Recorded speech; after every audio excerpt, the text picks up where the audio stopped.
cross out C, letter C, because I put it in letter E. I'd like to welcome everyone here this evening for our booster club. That's a good start. Board of Education meeting.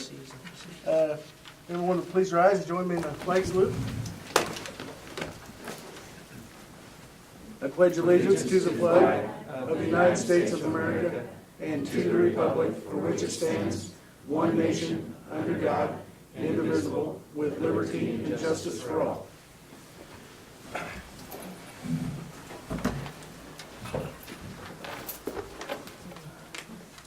Okay, if Mr. Zerby would read our mission statement, remind us why we're here. Absolutely. USD 393 will prepare its students mentally, socially, and physically to live successfully in a modern society. Thank you.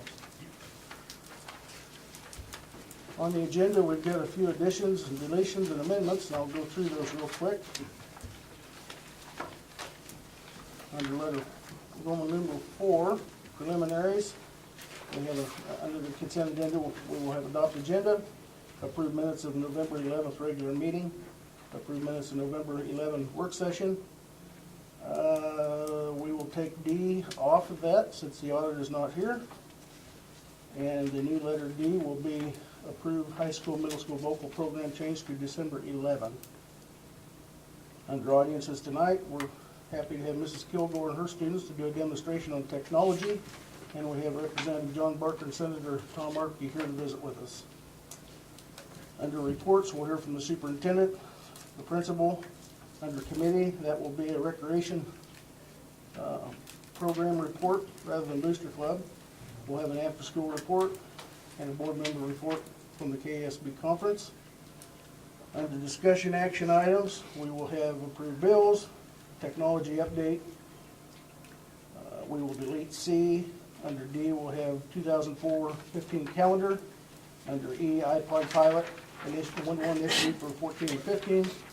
And under F, review and consider purchase card policy. And under G, receive grant from the Kansas Department of Education for the amount of $250 for the food nutrition program. Then we'll have an executive session for non-elected personnel negotiations, and we will adjourn. I would entertain a motion to approve the agenda as amended. I'll make a motion to approve the agenda as presented. It's been moved by Jessica to approve the agenda as amended. I'll second. Second by Denise. All in favor say aye. Aye. Opposed, same sign. Motion carries. We'll move down to item number 4 under preliminaries. And I would entertain a motion to approve the consent agenda. I'll motion to approve the consent agenda. It's been moved by Justin to approve the consent agenda. Second. Second by Todd. All in favor say aye. Aye. Opposed? Motion carries. Item number 5, audiences. Mrs. Kilgore, the floor is yours. All right. I asked some of my students, some of which shied away, and I tried to help to make it convenient for those that were in town, and I never thought about Alex since that changed, but I have a student who volunteered to come and show you some projects we've been doing and the ways that we've been using the iPads in the classroom. Over the summer, we went to a couple trainings to learn more ways to incorporate it versus just the drill and practice kind of skills. So we've been using them for reading, for MTSS, math, all kinds of different things. So he has chosen a few projects that he thinks you would enjoy seeing. So Spencer, go ahead and go up there and you can tell him what you're doing. Are you his name? And this is, I'm sorry, this is Spencer Lacoste. This first project was a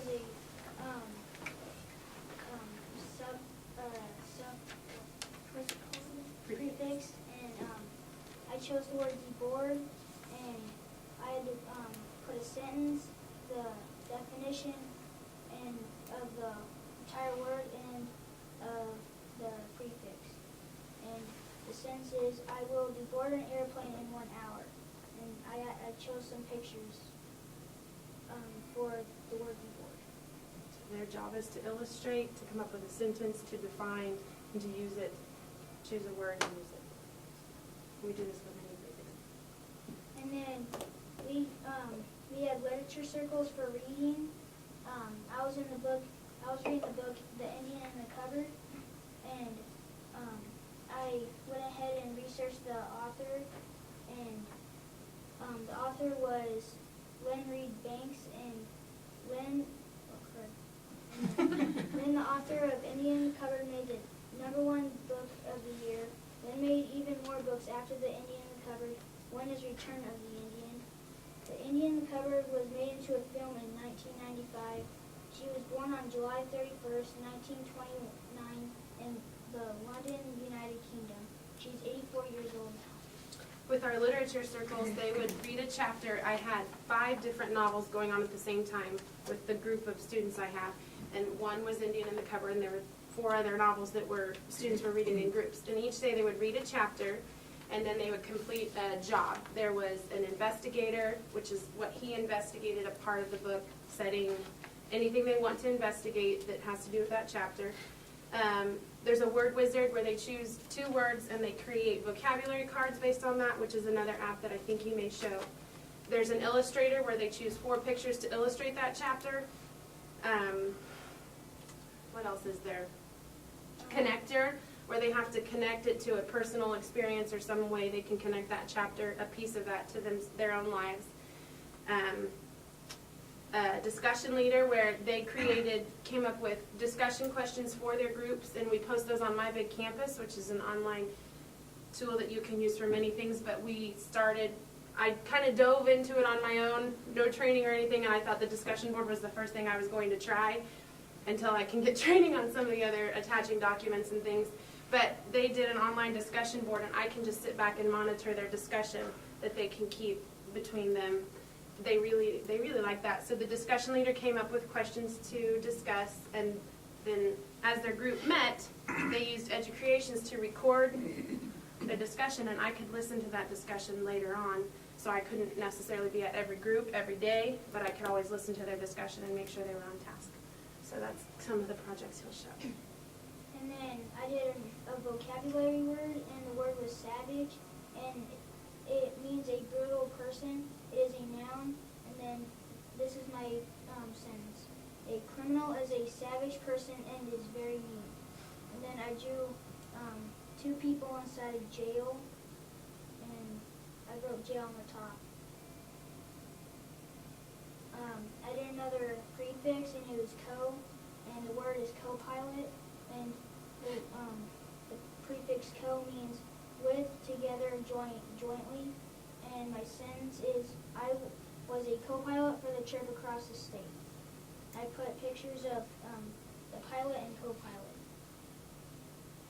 And then we are reading a book called Jim Dandy and NTSS, and I put a brown dog because a kid named Caleb has a brown dog. I put a horse because Caleb owns a new horse named Dandy.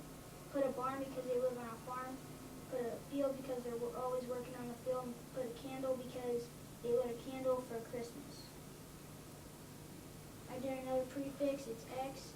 It means outside of outside. The word is exactly.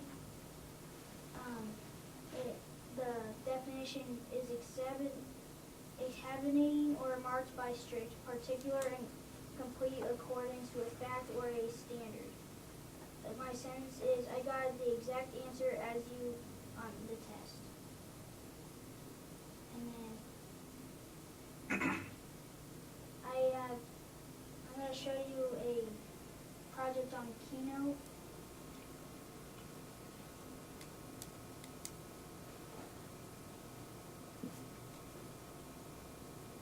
And I will play it.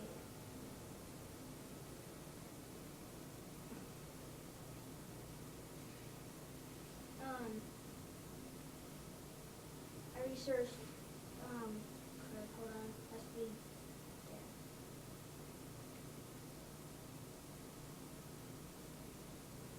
I did project of wolves.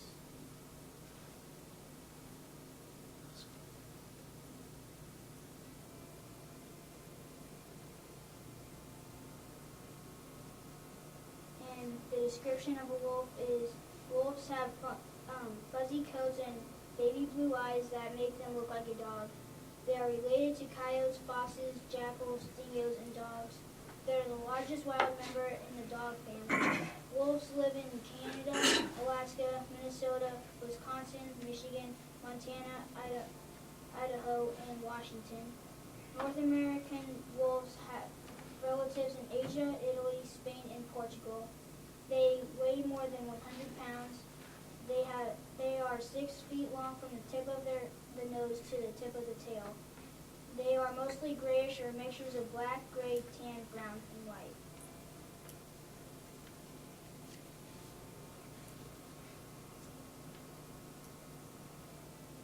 I put a picture of a wolf. Their food, wolves are carnivores and they eat mainly meat. They sometimes hunt for small animals and birds. They get into a pack and hunt a moose, elk, caribou. A full-grown wolf can eat 20 pounds. They can live several weeks without food.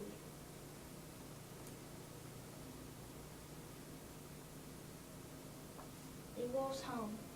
Wolves' homes can be a huge area, anywhere from 40 to 1,000 square miles.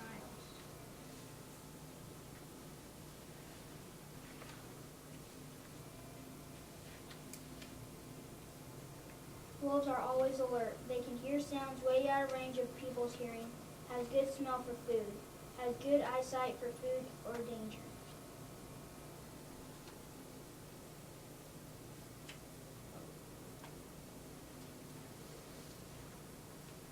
The leader in a wolf pack is usually the biggest.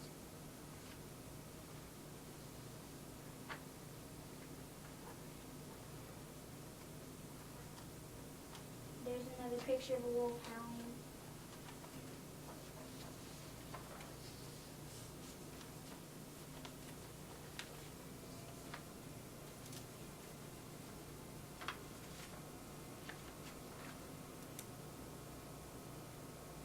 Your plan is just a little slow, I think.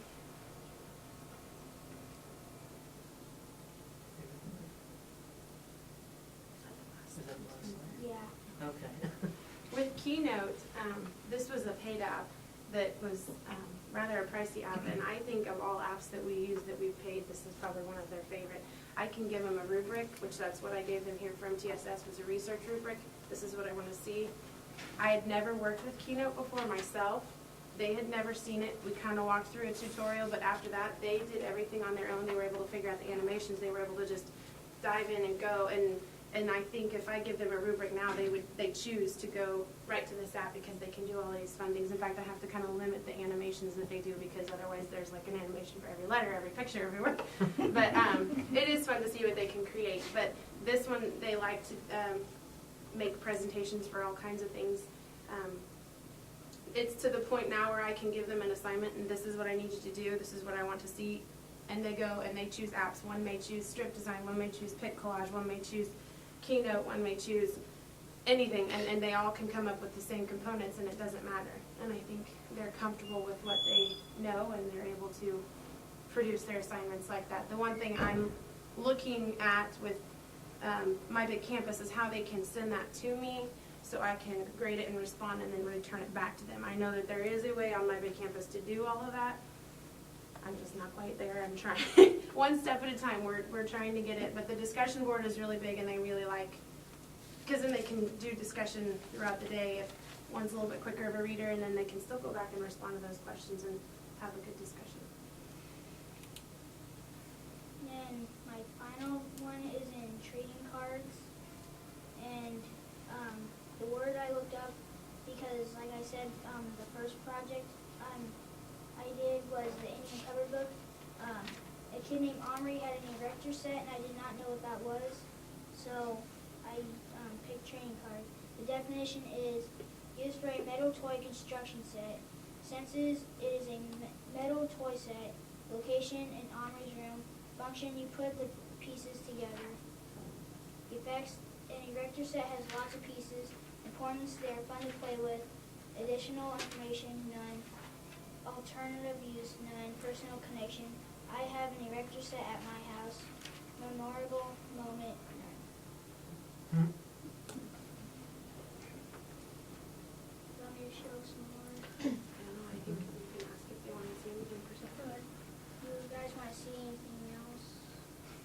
What's your favorite thing to do on the iPad in class? I think Keynote. You know? And what do you like about using the iPad? It's fun, and if we had like go down to the computer lab for an AR test, there might already be a class in there, so we could all take an AR test at the same time. And it's easier to take one because you don't have to walk clear down there. And I think it's better than paper and pencil. When we started working on persuasive writing, and I forgot to mention it to Mr. Boulder before I did this, but I caught him later and I was like, I need you to play along. I wanted to try to get them to write as persuasively as possible, so I came in one day and I said, we have something serious we need to talk about. And they kind of look at me and I said, Mr. Boulder, he's planning on taking our iPads away. And their jaws just drop. I said, unless you can prove to him that we really need them, and you can write him a letter saying why we should keep them, and then you need to record, which I believe Spencer's is recorded in Educreations, you record it and we'll play these for him. If you can convince him to keep them, then we can, but you have to have really good reasons. You can't just say because they're fun to play games, because, well, then he thinks we're just playing. So they went through the reasons and they talked about why they like them more so than paper pencil. So that's where we came up with those ideas. Do you want me to play it? Sure, if you want to. As if I don't have enough reasons to do that. So I ran up to him, I was like, can you just play this part? Because they're like, he did not say that. I'm just saying. They just hung you out to dry. Yeah, I know. Under the bus. Do I have to? It's getting comfortable. I mean, I don't know. I don't, the speakers, yeah, I didn't even think about that.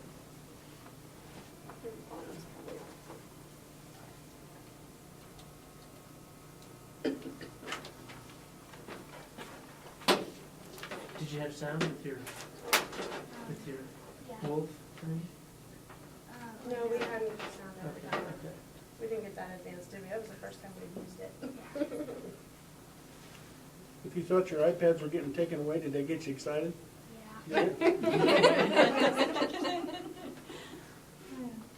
can see if this will play loud enough.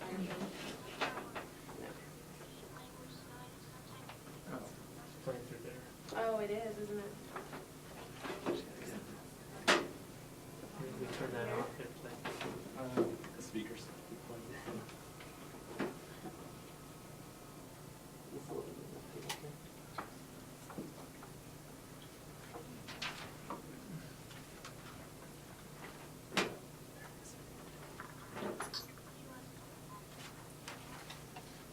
Hopefully the fire marshal does come. We need to have Spencer look at it. They might throw it at you. It's good learning experience.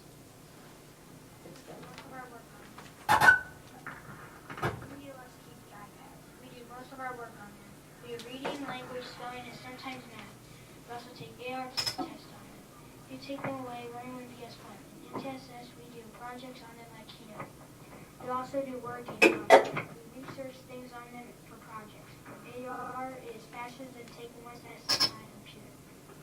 For reading, we go to an app called Every Campus and we answer questions about our book we are reading. It's not apps we do projects for our book. We go on Educreation and record our group discussion from our book. For language, we research lots of things, famous people, and look up meanings of words. We took pictures of text features in books and make projects with the pictures. Then we go on and pick collage. We do and put the pictures on it and made a text feature project. For spelling, we get on A+ spelling and put our spelling words on it. It is faster to do A+ spelling all at once because we can work on at our own speed. Before a test, we practice it on it quietly. For math, we take tests on them. It is quicker to get on the iPad out of the cart than going down to computer lab to take a test. Also, the computer lab might be booked, so we couldn't use them. So we all practice fast on them. For AR, it is faster to use the iPads than to use a computer. Or take an AR test.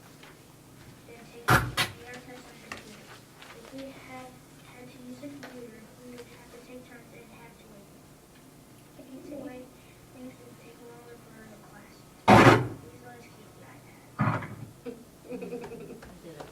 Just a side note, that's not the iPad, that's the animations and the sound is because it's wirelessly streaming. That's where the hiccups are coming. Good All job, right. Spencer. Thank Thank you, Ms. Gilman. You're welcome, thank you.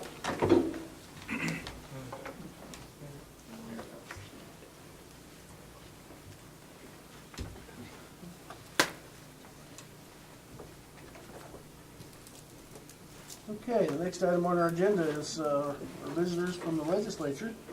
We're honored tonight to have Representative Barker and Senator Arkey here to talk to us. And of course, Well, I'm glad they never asked me to do anything on his iPad.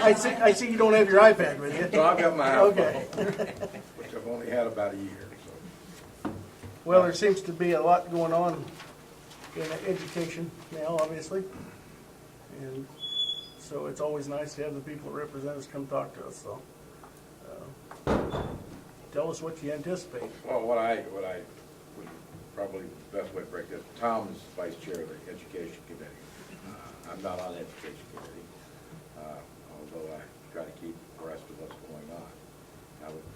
I know he took the tour, and I'm going to let you talk about education, if you have questions, and then later, if you want to talk about, I know the superintendent had sent me an email about capers.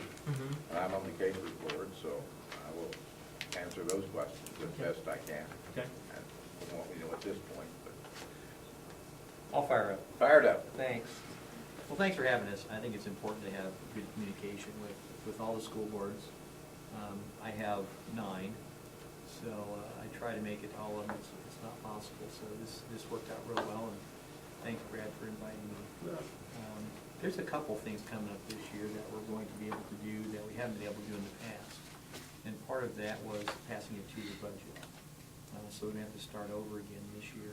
So we'll be able to go a little more into depth, looking at how some federal funds are being spent.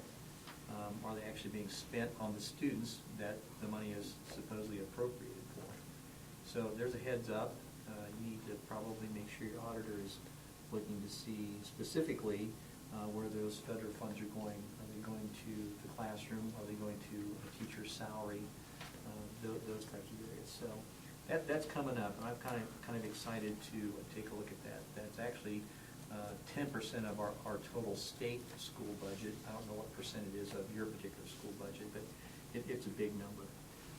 Essentially about $3.2 billion for K through 12. And then if we look at that 10%, it's several millions of dollars, and every penny counts. So that's the first part. The literally $400 million question is, what are the court going to do on the Schools for Fair Funding lawsuit? And those 54 schools, which you're aware of, had filed a lawsuit quite a few years ago, and finally we had hearings where we had oral arguments in October, and then they had a few weeks after that to present the written arguments. So those are all in. They did have a cutoff date where you couldn't do any more testimony. And they also limited the testimony to people that talked about that particular area of school funding before in the lawsuit that was settled in 2006. So a very narrow window to do testifying to that. So what does that mean? Well, if they rule against the legislature and for the schools, that $400 million would take our state's budget from 50.3% for K through 12 education to 60%. I'll let that sink in. That's a huge increase. That means all the other entities in the state are going to have to take some kind of cut. And if it's across the board, everybody takes evenly, it's going to be 8-10%. But it just never works out that way. Because you're going to take out the social services part, the Medicare part, the DOT, with the transportation issues. Those people, we're not going to cut those projects because we're really looking to do no harm. So that leaves other areas of the state are going to take about a 28% cut to their budget. So we're looking at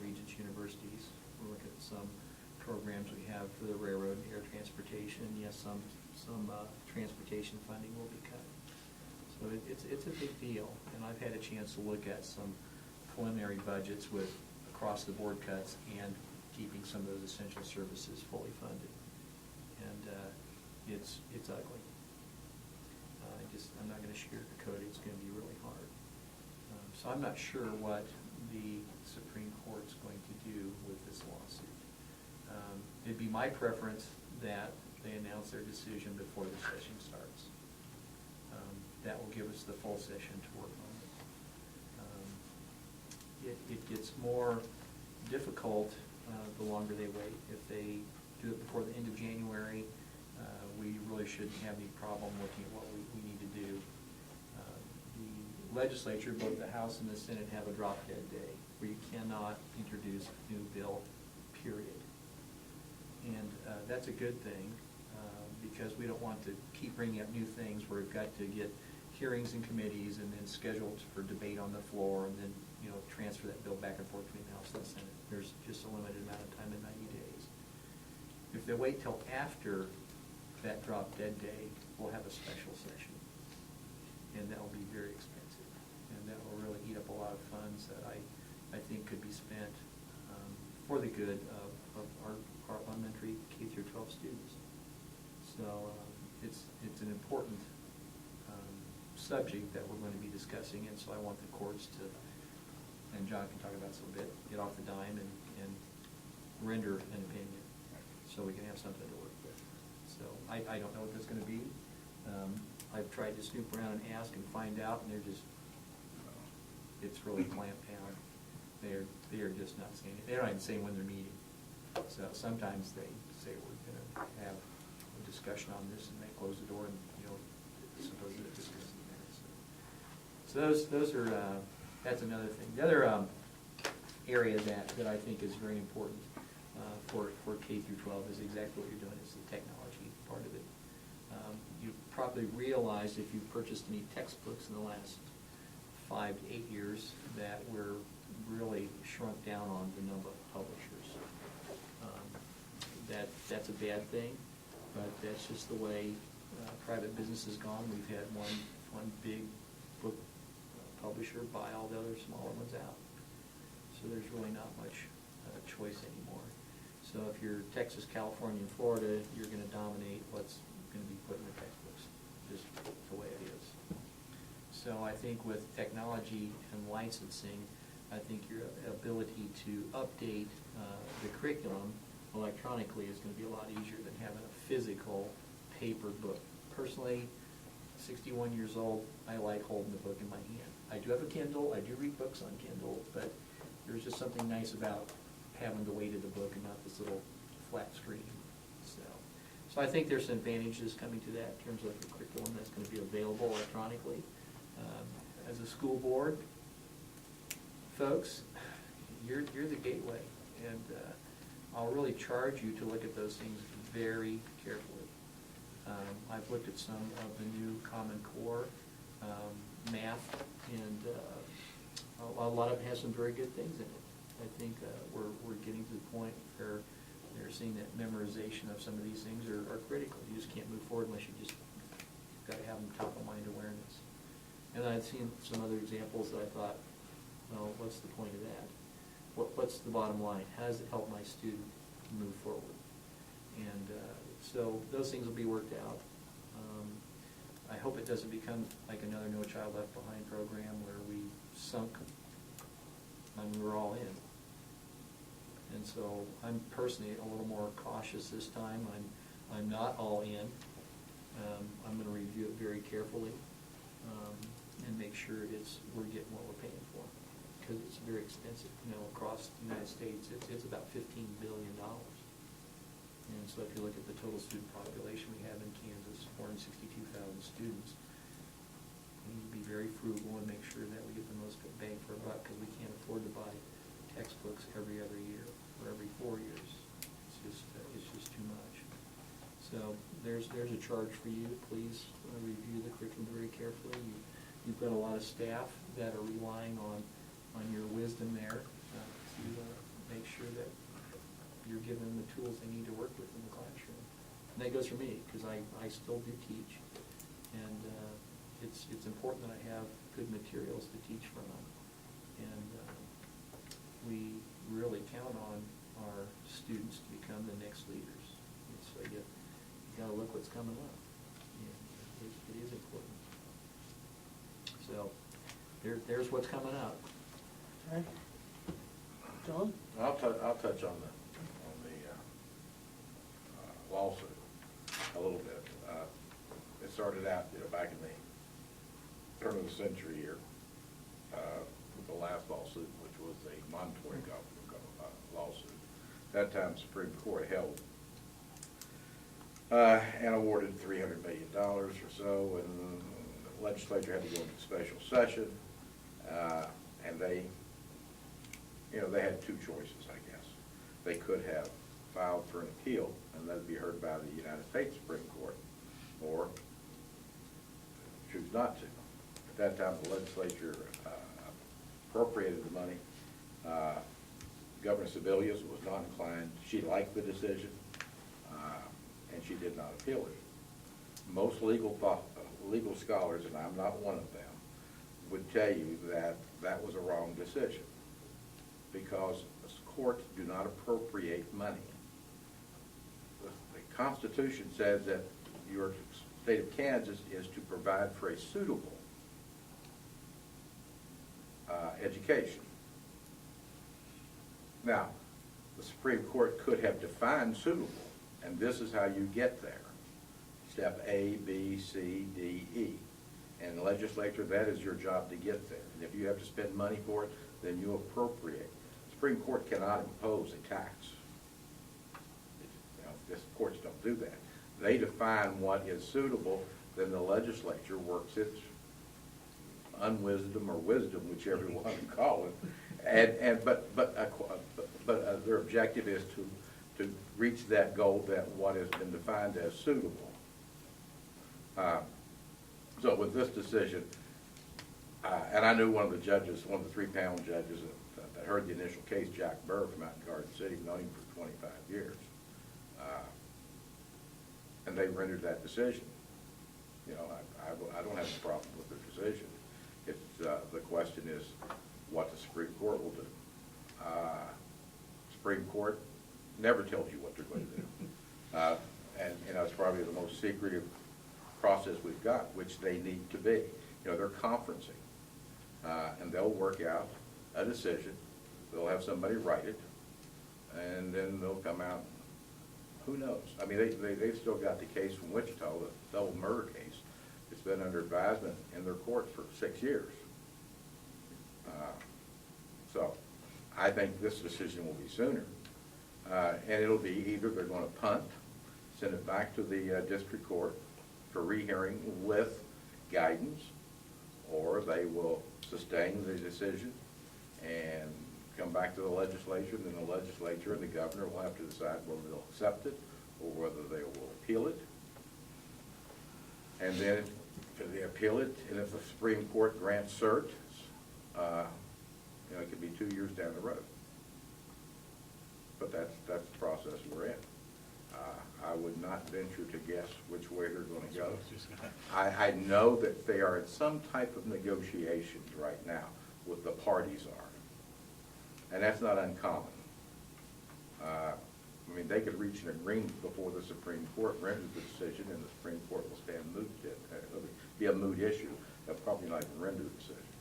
It's very commonly done in civil cases where a civil judgment is rendered, and rather than one party appeal, they go in negotiations at that time and they work something out. So, everybody's guess is as good as any, but so I would like for them to do it, and I agree with you, at the very beginning of the session.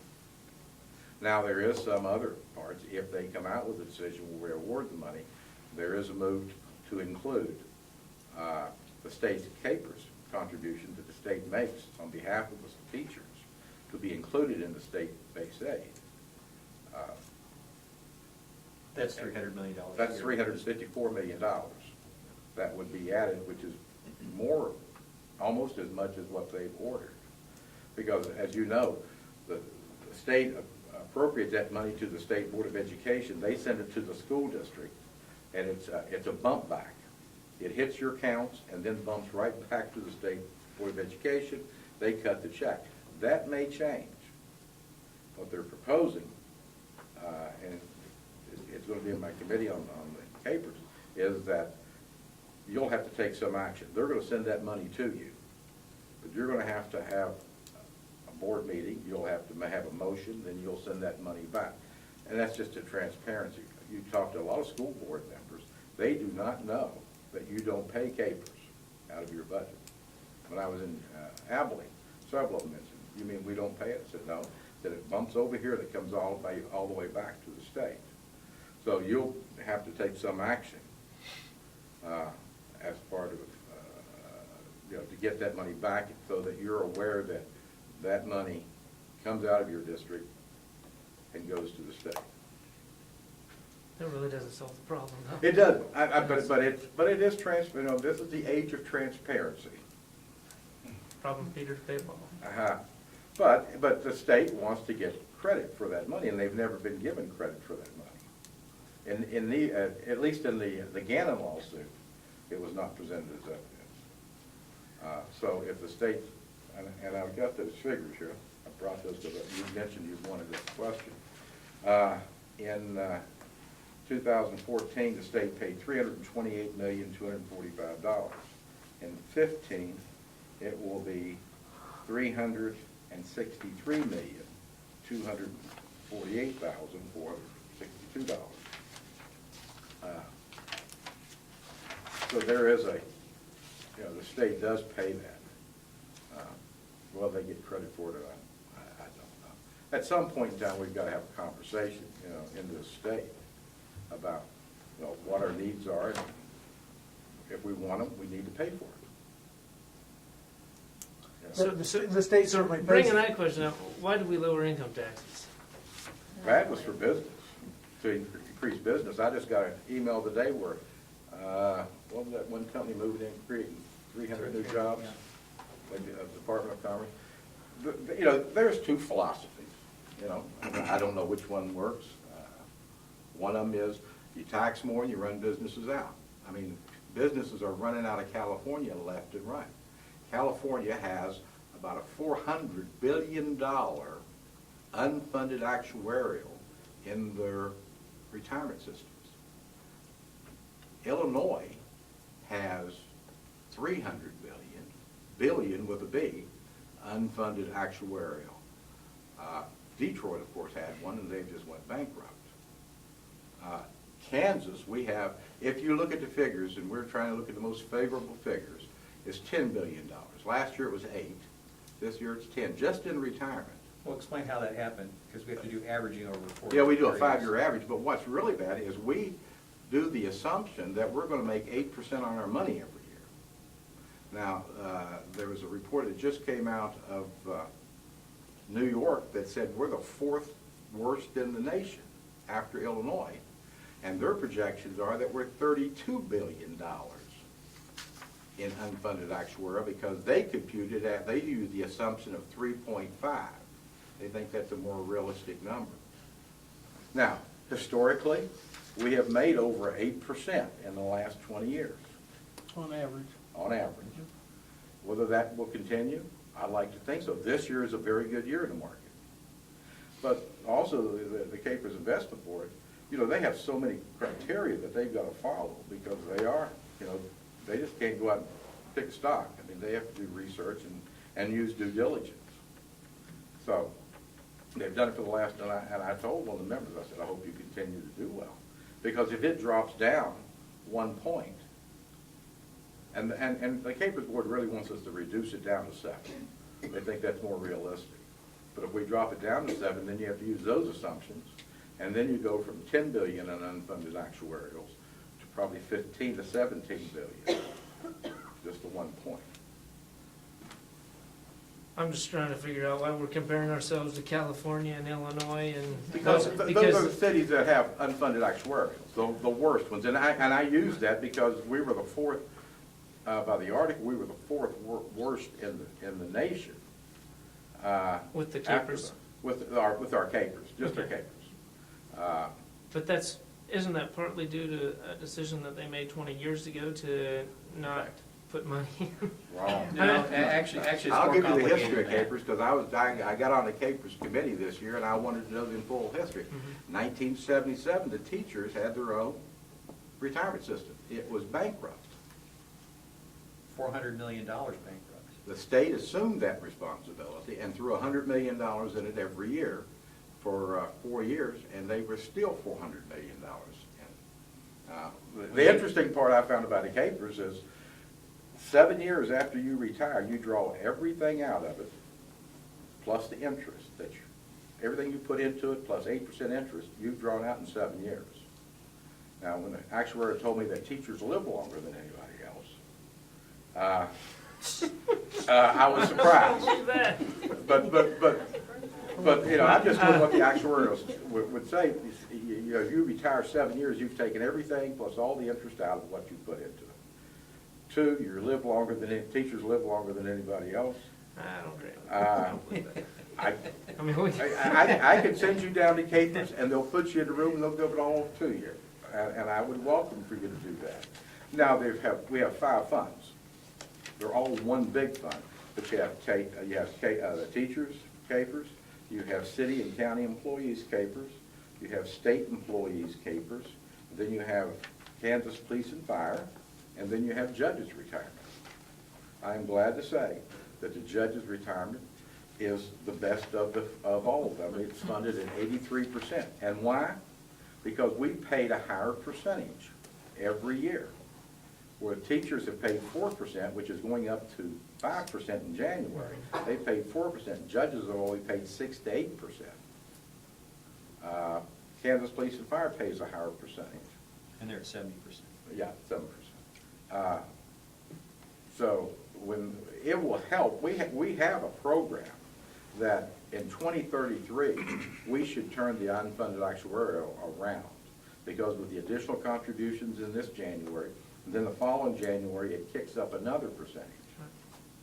And I'm glad you guys have decided to do that, because we need to. Should have done it 10 years ago. Oh, yeah, it should have been done a long time ago. And if you talk to Alan about why it wasn't done, because it was not politically nice to do, making people pay, and K88 lobbied hard against us. You know, they were protecting their clients. So I don't, the reason I mentioned it to somebody, I could wait another couple of months, because all this is hitting right now, but, you know, with capers, we're, you know, I think we'll be all right. But if we don't return 8%, if we return 3.5% over the next 5 years, we are going to be $32 billion behind. So is there is there a chance that the state will review the change to income taxes? You could put the income taxes back in place tomorrow, and that's 170 million more money. I'm talking about billion.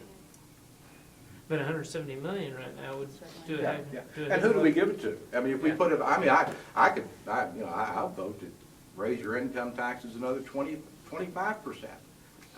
The problem is, businesses will leave. You know, you have 2 philosophies.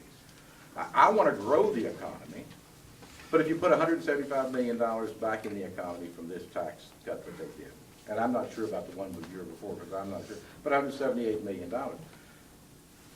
I could put that in DD, developmentally disabled, and I'd like to have them have another $100 million, because you know, these are the most vulnerable to our society, and if you went into some of these places where they're cared for, you know, it's important, at least to me, that they have someone that they can rely on and not change every time they move a contract. So, but I mean, we could always use more. Is the cutting of the income tax, is it working and bringing businesses in? Well, I know it has in Johnson County.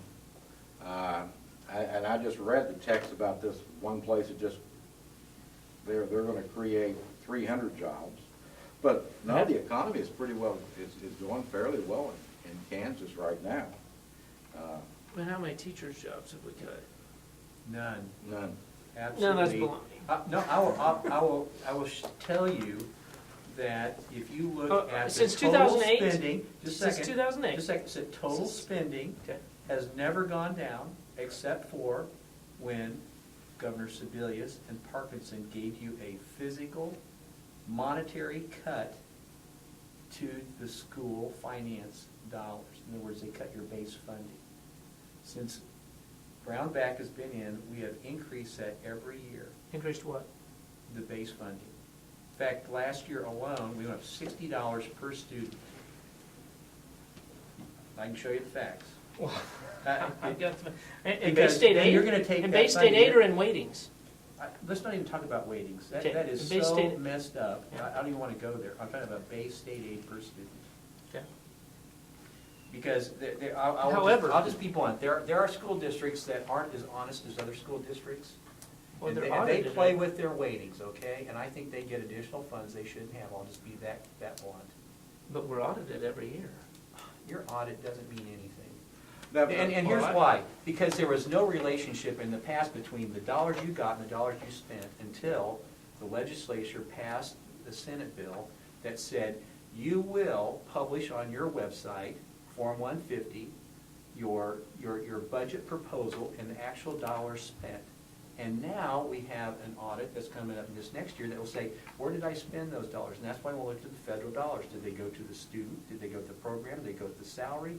Because right now, I can tell you, there's probably not one school district that can document where those dollars went. So how can you tell me that you're accountable for the dollars that you've gotten? You ask your auditor. We don't ask our auditor. I mean, should. obviously, we have the auditor, yes, but we know where we're putting our money. And I don't disagree with that, but when you mentioned audit, and he mentioned audit, I'm on a legislative post audit. We do 3 school districts a year. We audit 3 school districts. Be glad, I think, maybe I gave you a copy of those post audit. Yeah. Good thing. We did the Kansas City School District. We pointed out one thing, they could save $4.2 million if they contracted their transportation out. That was the difference between contracting and what they're paying. They could save $4.2 million. Would they do it? No. And I understand the dynamics and the politics of it, because their bus drivers are all union. They have to pay union scales. And they can only work so many hours, and when they do a split shift, they get paid additional. But that's $4.2 million to go into education that they could save. Well, we did one out in St. Francis. St. Francis is a great place out in western Kansas. One thing, they could save $27,000 a year if they had the same lunch at all 4 schools, on the same day. I thought that's not terribly demanding. And I think they're going to do that. What I would like, and I tell this to every school district, next year when we do our post audits, you can volunteer to have an audit. This year we had one small district, we do one small district, one medium district, and one large district. Under our guidelines, we had a volunteer for small districts, and it's very positive because when they come in for the audit, after the audit's done, they come in and do the review with them. They're very positive because there's just certain things they find. The only thing is the large school districts, there was no volunteers this year. So when they don't volunteer, we put all the large districts into like a bingo hopper, and we drew one out, which is Washburn Rural, that's going to be audited this year. Out of all the audits, John, were there any suggestions on dollars to the classroom inappropriately spent? Or was it all peripheral bus drivers? Well, you got to remember, school population has went up 6 or 8% in the last 20 years. Enrollment went up 8%. so is poverty. Huh? So is poverty. Exactly. No. I'm talking about enrollment. I know, Okay. but so is poverty, because we're getting poorer kids. Yeah, okay. I mean, But they went up, it went up 6%. Teachers went up 16%. Administrative costs has went up 40%. No, do you know what's figured into administrative costs? Because it Yeah. isn't administrators. I'm not saying it's administrators. I'm just saying It's it's paras, administrators. special education staff. Well, it's Because this district right now, we went from 3 administrators to 2. I'm doing 2 jobs. I saw that. And that's pretty typical throughout the state. As the Throughout the enrollment, state. you said 14 years, I think, is what we used, is the last 14 years or something like that? 14 years for the 40%? No. 14 years, you talked about what you've lost in the last, Oh, we Yeah. went back about 14 Yeah, years. roughly. about 14 years. About Yeah. 14 years. And you've lost those positions. Has your enrollment went down in those 14 years? Our enrollment has gone up and down, and it's now as I mean, low as. compared to 14 years ago, are you teaching the same students that we taught 6? Because I just know statewide we go up 6%. We go up 6%. 6% with our enrollment this past year or over No, the last over the last 14 years? 14 years.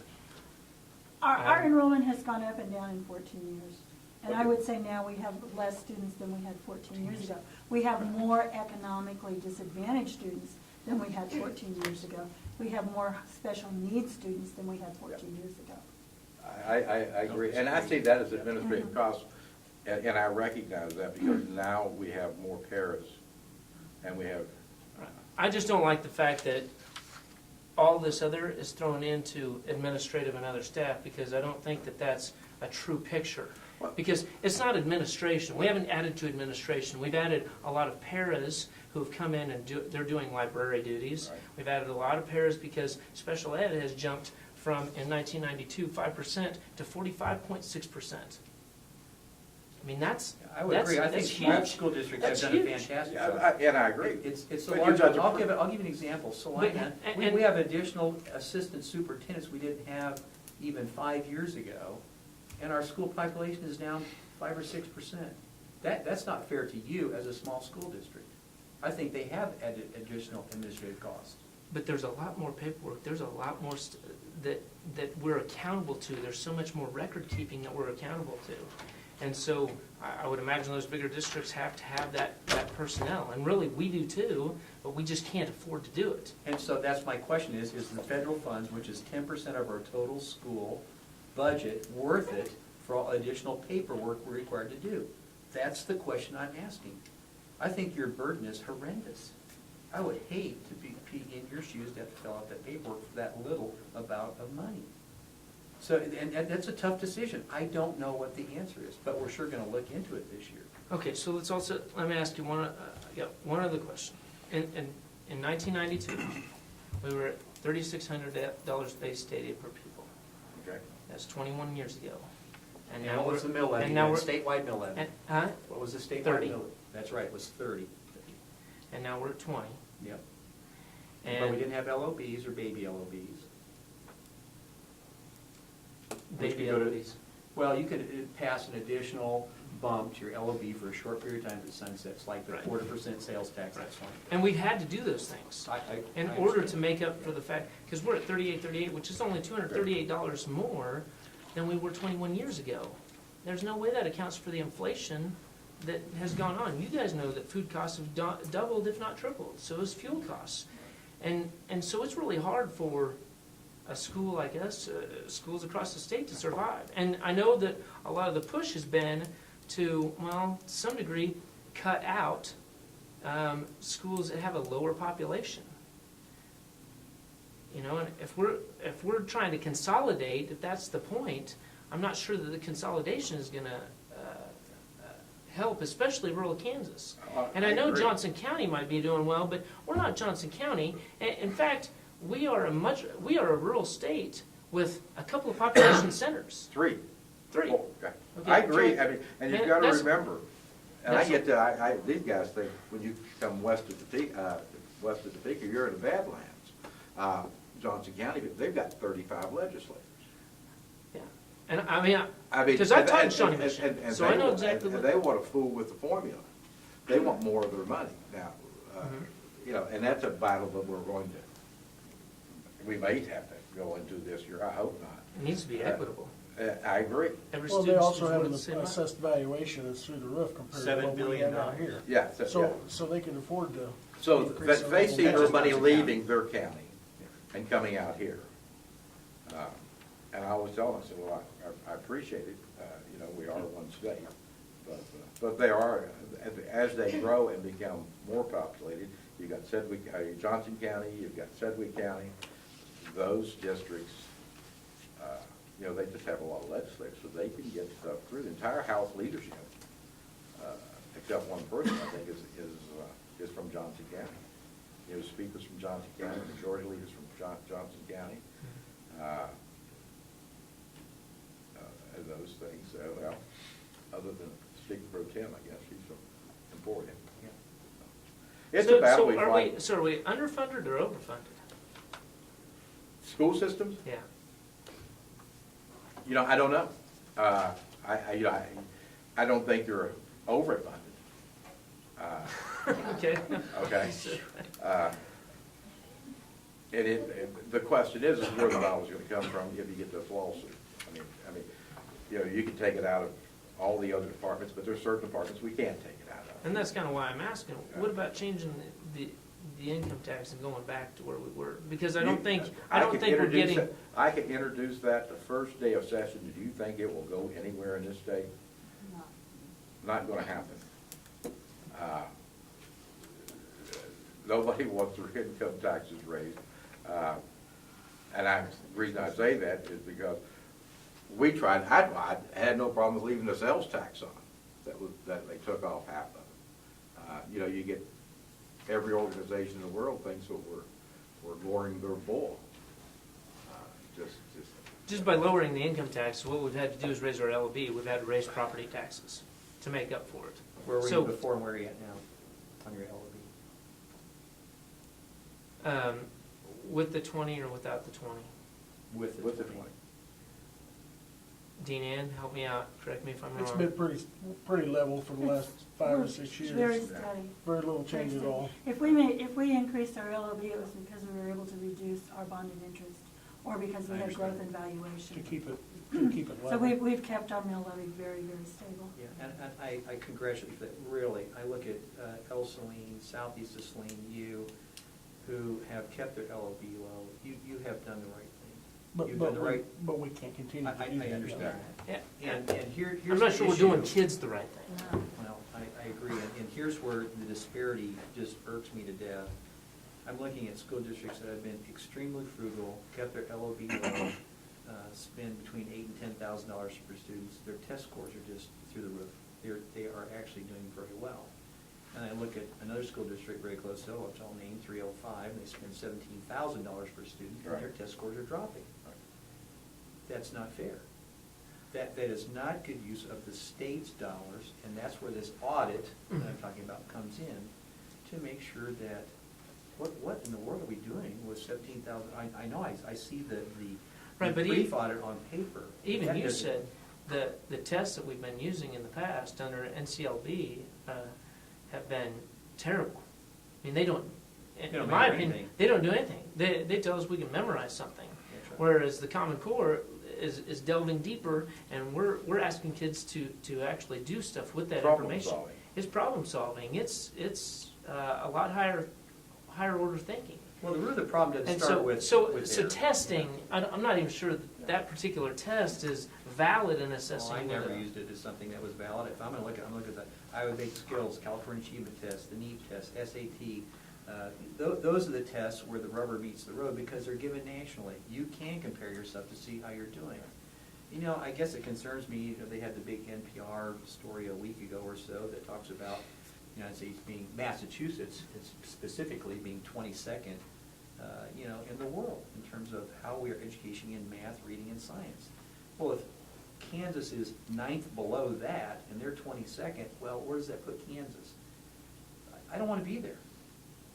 I want to be number one. Yeah. Not the United States. No, I want to be number one in the world. There is no reason with our background and the ability to solve problems that we can't do that. We also can't do it with money. Yeah. Without money. Oh, I'm just going to say, Shante Gandhi is on our education, on the House Education Committee, and he raised that very issue. That he came from India, he was just recently retired as a Cardiothoracic surgeon in Topeka. He's the grandson of Mahatma Gandhi, who they made the movie about, which is that is. When he was at the education, why are we always talking about moving 3 points? And he was talking to the State Board of Education, he was talking to the superintendent. They're talking about moving 2 or 3 more points up on the chart or beating one other state. And he said, I came from India, I didn't have anything. You have to be number one. You have to think number one. And his whole thing on at the Education Committee was trying to get people to change the way of thinking and saying, just shoot for number one, care of not what Massachusetts is doing. But he's very critical of Common Core. And there's several members on that committee that I'm still looking at the issue because there's new information coming out every day. I just remember when they told me, and you remember when I was judge, I had all those people coming in, that the best thing in the world was no child left behind. That's what they told me. They said, this is, I remember Who said that? Mary Devins was the superintendent over in Junction City. I can't remember who the superintendent in Chapman was, but they all came in and said, this is going to be the best thing since sliced bread. Best thing that education ever had. Well, Now, you see where it is. Prior to, and then before that, I can't remember it was initials. What was the one program before No Child Left Behind? Because I used to have the school districts coming in. The NCAA? The NCAA. And that was going to be the greatest thing since sliced bread. I think NCLB was a and better step in the right direction than NCLB. Right.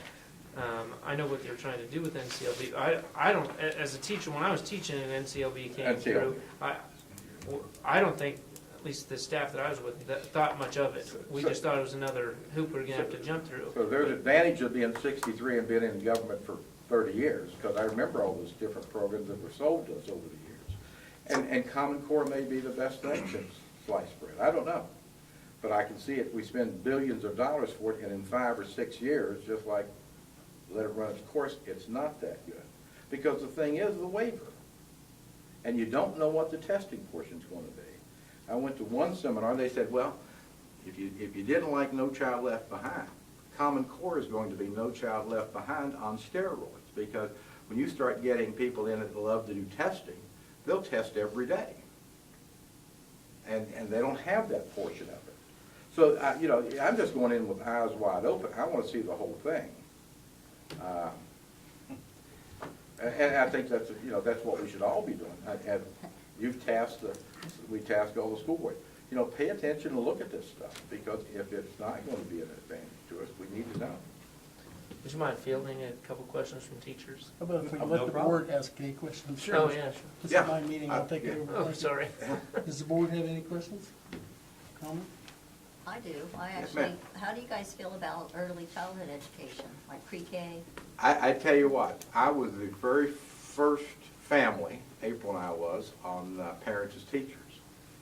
Jane Foltz was running at the time. This would have been 24, 25, Jessica's 24, so she'd be about 24 years ago.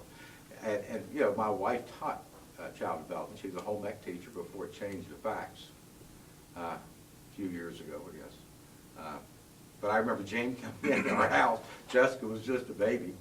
Put a blanket down, poured a bucket of oats on the blanket, sit Jessica down and let her play. And then about every month she'd come out a couple of different times and we'd sit and do different things. I think that's a very positive program. I've always been a big supporter of Parents as Teachers. Because I was old when Jessica was born, and of course when John was born, they didn't have that type of program. About like preschool, like pre-K? Pre-K. Funding for that? You support funding? for the- Well, I added more dollars for parents Yeah. and teachers last year. Yeah. I mean, there was Exactly. very specific school districts that came in and asked for those funds. We gave them those funds. Parents as teachers, though, is birth to 3. What about 4? Like It starts pre-K? at 3? Birth to 3. Oh, but I'm saying Parents as Teachers, you say it starts at 3? No, it's No. birth Yeah, to Zero. first three. to 3, okay, yeah, okay, all right. She's asking Okay. about preschool funding, Yeah, like, you're talking like all-day about 3 to kindergarten. 5. I'll What tell you the about truth, we preschool? haven't looked at it right now. The funding formula funds that, of course, as you know, at half a student. So it hasn't been visited. In fact, we're under prohibition right now by the courts that we cannot look at the funding formula right now. So I'm gonna tell you that's a moot question right now, because we can't do anything different until the courts, as soon as we get a court opinion, that just, it really lets us do a lot more things. But, So I'll tell you, we but have how not I looked feel at about that. it, I think that's a very good area. You can identify these children early.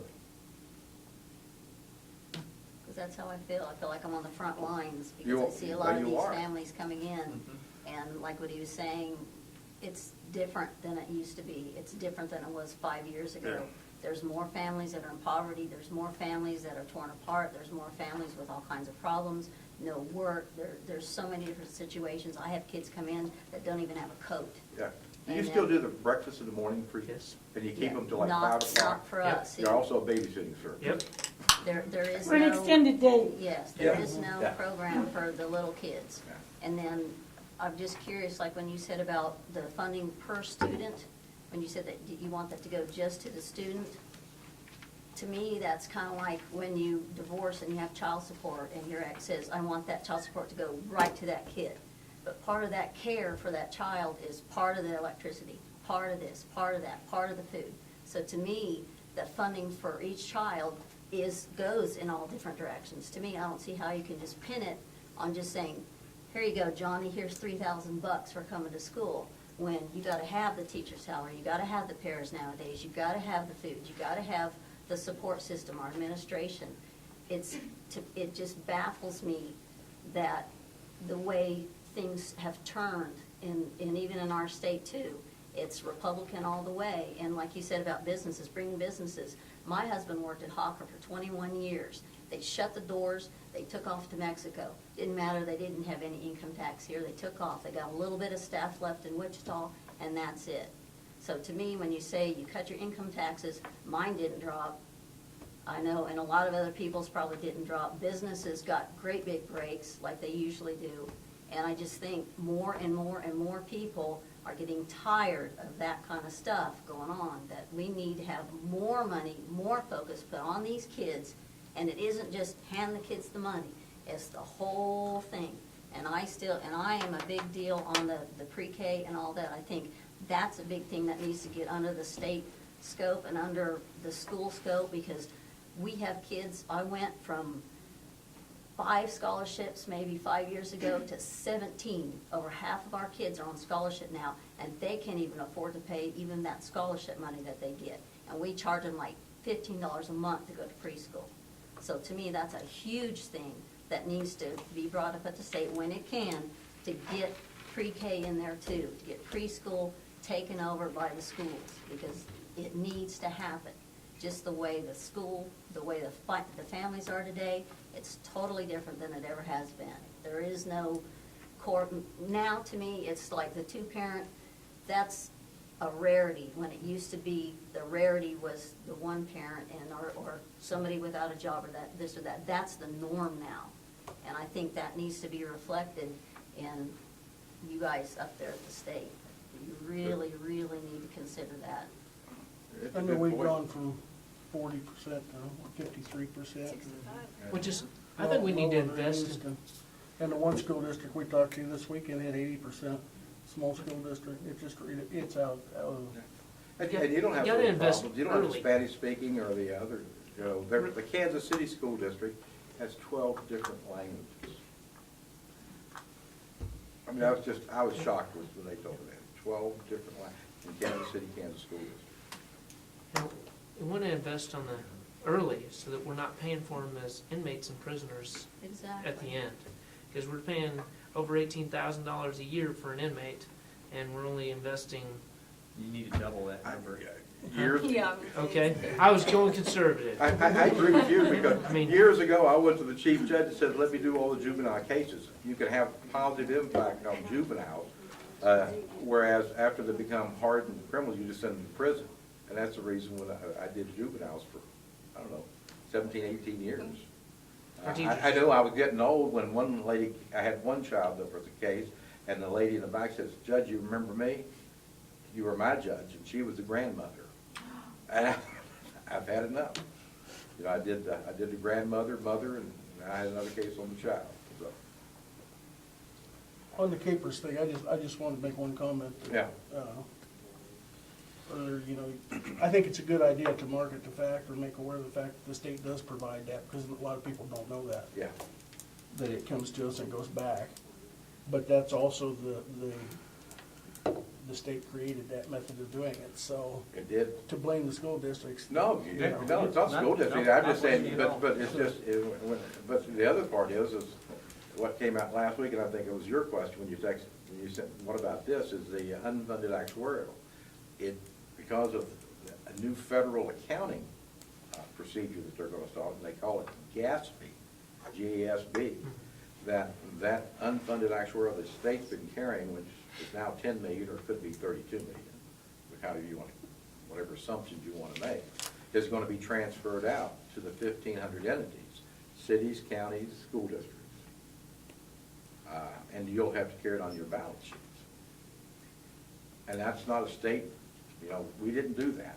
The federal government did that. If we follow the gap waiver. Well, we don't have a choice on that one. Yeah. So there's no room. How's the increase this year and then the extra percent next year gonna affect that on cable? Well, we're on a program now that in 2033, we will have turned it around. With the changes that they made in 2012, with additional, and this was computed in the additional percentage this year, and then next year another percentage, that eventually it will come down it'll start coming down in 2033. But until then, you know, the last year was 8 million, this year it's 10 million. Next year, if they just use the 8%, and we get the 8%, it'd probably go up another couple million. And we won't It's have gonna to go up roll in before it comes the back losses down. we had in 2008. Yeah. Assuming. Well, we have to, we're required to on that rolling average, so we don't have a choice on that, we have to report that. But last year was the last year we had to roll that loss 2008 in over. Yeah, we have a 5-year leveling program, and so every 5, you know, they level it out over a 5-year period. So this year, which was an exceptionally good year, will not show an exceptionally good year. It will just be leveled out with the rest of the other 4 years. Well, obviously, there's no easy answers.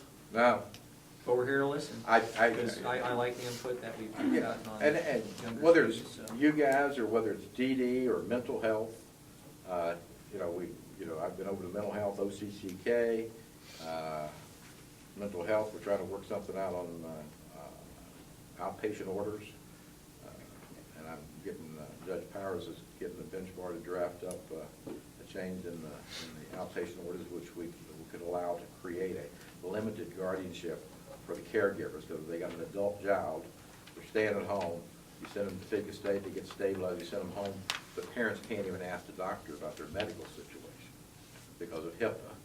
And if they're living outside, they can't go to their house and check on them, make sure they're taking their meds. So I just think if we had we could make it a limited guardianship, which would give them a document to take to police and say, let's go in his house and check on him or her, or be able to call the doctor and say, what type of medication do you have him on? You know, when you become an adult, it's real difficult for parents who still have a child that has some emotional, mental problems. We're working on that.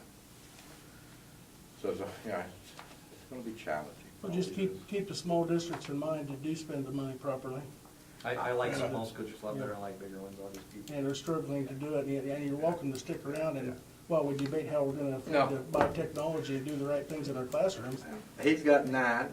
After you invited me, I got invited to Chapman. I turned him I'm down. glad you did, David. Uh, Yeah. They got out to me at the 4-H dinner and said, Rod did, and said, well, I want you to come over. And I said, I'm obligated, I gotta go.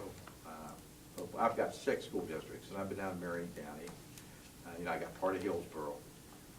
I've got, of course, Hope, and then these 3 up here. But, you know, call me anytime. I expect your superintendent will. I hope y'all, I'll come over for your association. Now, I always ask this question. Last year it came up, and so I always ask, if your association makes some recommendations, you want me to support your association? I always ask. We have to ask you if you pay dues to them too, because Yeah. some school districts don't. We do. We just attended the conference this weekend, so Okay. Well, thank you very much for the invitation. thank you. I didn't mean to depress anybody. Well, we could debate it all night long, but we're not gonna get to Yeah, any and you know, solid answers. we can do, and you know, if we could just get a little bit done at a time, that's all I expect to get done in the legislature. Thanks for the questions. We appreciate you representing. Thank you for coming. Okay. Are you leaving too? I'll talk with you. There were some teachers that wanted to ask questions you mentioned earlier. I'm gonna step out here. If they've got any questions, they can most welcome. We'll stick with the teachers. Okay. Just don't cause them to live or any shorter, because, you know, they live longer. Well, that's right. We don't want to give any gray hairs either, so. Yeah. No, by 2033, I'll still be. Still be teaching, will you, Fred? Yep, I can retire, you can. I'm gonna be retired though. It's Does probably, any teacher have any questions for us about retirement or anything? If not, I'll. Now's your opportunity to bend your ears. I do, I know I'm not the phone teacher, but. You guys are welcome to go out in the hallway Yeah, I'll if do you want to that. stay where it's warm. Oh, wait. Okay. If we hear they get thrown against the wall, we'll know. Are we all on here? You guys pay taxes? Yeah, go with them, away.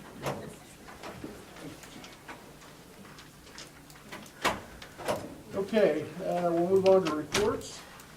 We've got the superintendent's report and the K through 5 report. Mr. Bolton. okay, well, I think you may, part of my superintendent report, I'm just gonna kind of hold off on because we're gonna kind of get down to the one-to-one I want to discuss. I went to, at one of the breakout sessions this past weekend, I went to a thing on marketing your school that I thought was outstanding.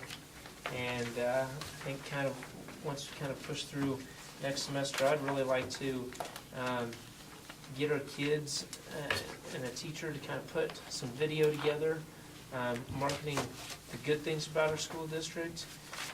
If we do eventually decide to maybe go one-to-one, I think that's a great way to advertise and do some video and attach it to our website. I think based, kind of what I got is that, you know, that's how, if people are moving to the area and they want to shop around, they're going to go to the website. They're going to open the paper. And, you know, we got to figure out who our audience is, and typically it's moms and kids. And because kids are on that technology too, they look up stuff. They don't necessarily go and look up schools unless they're maybe going to move there, or they're interested in what's going on, or they're hearing things, word of mouth gets around. But I think that's our next, it's going to be kind of my next big push. Just talking to another school district in the area, I know they turned down 180 out of district kids last year, and They require sponsors too, I believe, to even get in there. I you know, to turn down 180, boy, heck, if we got 25 good kids out of that want to go somewhere else other than the bigger school district, well, we could really benefit. So I think that's the next, my next focus. I guess we kind of debated finance here. I learned, talked to Dale Dennis about, or I guess listened to him about. I've got a calendar, and again, that's in discussion action items. I kind of wanted to go over with you before I present it to teachers, and see what your thoughts and opinions are. We have a calendar committee. They suggested some stuff. I've taken their stuff, looked at ours, and anyway, we talked about that a little bit. As far as the elementary principals report, gosh, Dean Ann might disagree with me, but I just I don't think I've invested a lot of time there over at least the last couple of weeks. I've spent a lot of time doing superintendent stuff. I thought our elementary holiday music program went well. We're still doing rewards with banana bucks, and the kids have already amassed over 2,000 banana bucks this quarter, and that was their goal. And so we're going to do a movie and popcorn on Wednesday before break. There at the end of the day, Mrs. Cochran has kind of taken that along with the AR reading program and done a tree in the library over here. We kind of like to go over and see. And the kids are just kind of, they're having fun. I think they're excited about what's going on. Had some field trips, have a graduation tomorrow with fifth graders at the DARE program. Pancake party breakfast for those who brought the most buck stops on Thursday. And just, that's kind of what's going on.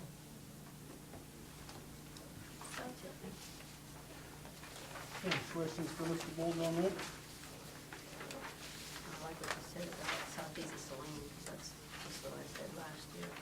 That's only, I think, what they tell me, 3/4 of their kids are out of district, something. Because I had mentioned that to D-Man last year. It's like, I think it's true if we start marketing and rah, rah, rah, I really think we can grow enrollment too. I really do, especially if we get some classes back and get the positive PR going. Get our pom-poms out. Yeah, yeah. Okay, Mr. Dooley, for your report. Yes. Final exams will be next week. We'll have final exams for the high school students, not for middle school. So we're going to do math and science on Tuesday, English and language arts on Wednesday, and electives on Thursday. Students can opt out of final exams if they have an A and 3 or less excused absences, or a B and 2 or less excused absences. Student activities, student activities don't count. I mean, if a kid's gone for school for an activity, that's not figured into their absences. Had a parent that was concerned with that. We will have our high school movie incentive on Monday, December 16th, and our middle school movie incentive on December 18th. We're going to let the kids pick a movie that they want to watch, and we're going to show it in the gym, pop popcorn and that kind of stuff. And that's sort of based on attendance, their grades, and their discipline. So, some recognition. Jordan Rangel was our October Artist of the Month. Tiffany Peterson was our November Artist of the Month. They do. I like going down to art class. They do some pretty amazing things in there. I'm not an artist, so it kind of takes me back to some of the creativity that some of them have. So, and they do all kinds of different painting and making things. Also, we had some music recognition. Alexa Maddie, Catherine Daly, Lucas Graybill, Samuel Yockard, Robert Cook, William Lowe. Those are middle school students. They were chosen for North Central District Honor Band. Freshman Luke Ryan made District Honor Choir. Mr. Hellman's son Bryson was selected for the Kansas Music Educators Middle Level State Honor Choir. This is a huge accomplishment, highest level audition choir in the state for 7th through 9th grade students. So quite an honor for Bryson. And then junior Leah Worling and 8th grader Robert Cook were chosen as our students in choir. We've finalized our spring assessment schedule. The Kansas Transitional Assessment is what is through the KITE engine. We've scheduled that for our 6th through 8th graders and 11th graders. So it's now just a matter of getting the program up on the machines, making sure they work, function, and then the kids will take the test. So, we've started to work on the master schedule for next year. We're looking at 7 periods with a 25-minute seminar, which allows us to, and one of the big things we run into, especially at high school, is when we bring organizations want to meet, college representatives come, and there's no good time to pull kids out of class to go visit with people. And having a seminar period kind of allows for that. I have some concern with going from 8 to 7 hours as far as the number of credits, kids getting enough credits to graduate. But I also think that it would be better if we could still get some credit for seminar. I think we could adjust those credits too. I mean, if we drop hours, we'll have to adjust those. Yeah. In early November, Mrs. Gant and I took 3 high school students to the Kansas Honors Program in Chapman. All area schools in Dixon County were there to recognize the top 10% of each graduating class in the state. We took 3 students, Rachel Worley, Mark Howard, and Caitlin LePage. They were recognized. We had a nice dinner. So evaluations, I've completed all of the 19 evaluations for this semester, and we'll begin on mid-year professional development reviews. And then next semester, we'll do it all over again. So, discipline-wise, we've, in November, we had 36 office referrals written, which is down from 48 in October, which is down from 96 in August and September. So I guess there's two theories. A, they don't think I'm doing enough disciplining kids. Teachers don't think I'm doing enough. Or B, kids are starting to understand the expectations. Teachers are starting to understand what I guess warrants an administrator to have to step in for things. Not all things. We're not there yet. Some of the things I handle, I don't feel I need to. But at the same time, when you haven't had it, you don't know. So hopefully that will continue. We got, I guess, kind of two programs going on right now. An Expect Respect program with about 10 students. They're talking about teen dating, violence, and bullying, and character education. And they meet every Monday. And they'll wrap up in January, and then that group will kind of become a leadership group and talk to the other kids and hopefully try to become leaders in our building. And then another program we're doing is called SAFE. Seatbelts are for everyone. We have 10 students. In fact, we met with a lady today. Her name's Laura Moore. She's from the Kansas Department of Transportation. And we'll do some different things to kind of promote wearing your seatbelts, kids wearing their seatbelts to school. I think especially for a rural community, I grew up in a small town, and I was a high school kid. And you drive kind of fast on the country roads, and that's not the safest, especially if you're not wearing a seatbelt. So I think even in rural communities, it's even more important than some of the big ones. So I'm going to skip some of this. It's going to take more time. Gotcha cards. Teachers have begun passing those out to kids. We have different gift certificates, Amazon gift cards, something this time, Dillon's. What we've done is we do 5 students, we give them 3 lunch coupons, which they get free cookies or ice cream at lunch, and then we do 2, like an Amazon gift card or a Foot Locker gift card, and then we also do one for teachers, so a way for teachers to start, if they're going to have their name drawn, then they'll start passing out for them. So I think it's good to reward kids for doing the right thing, so it's going pretty well.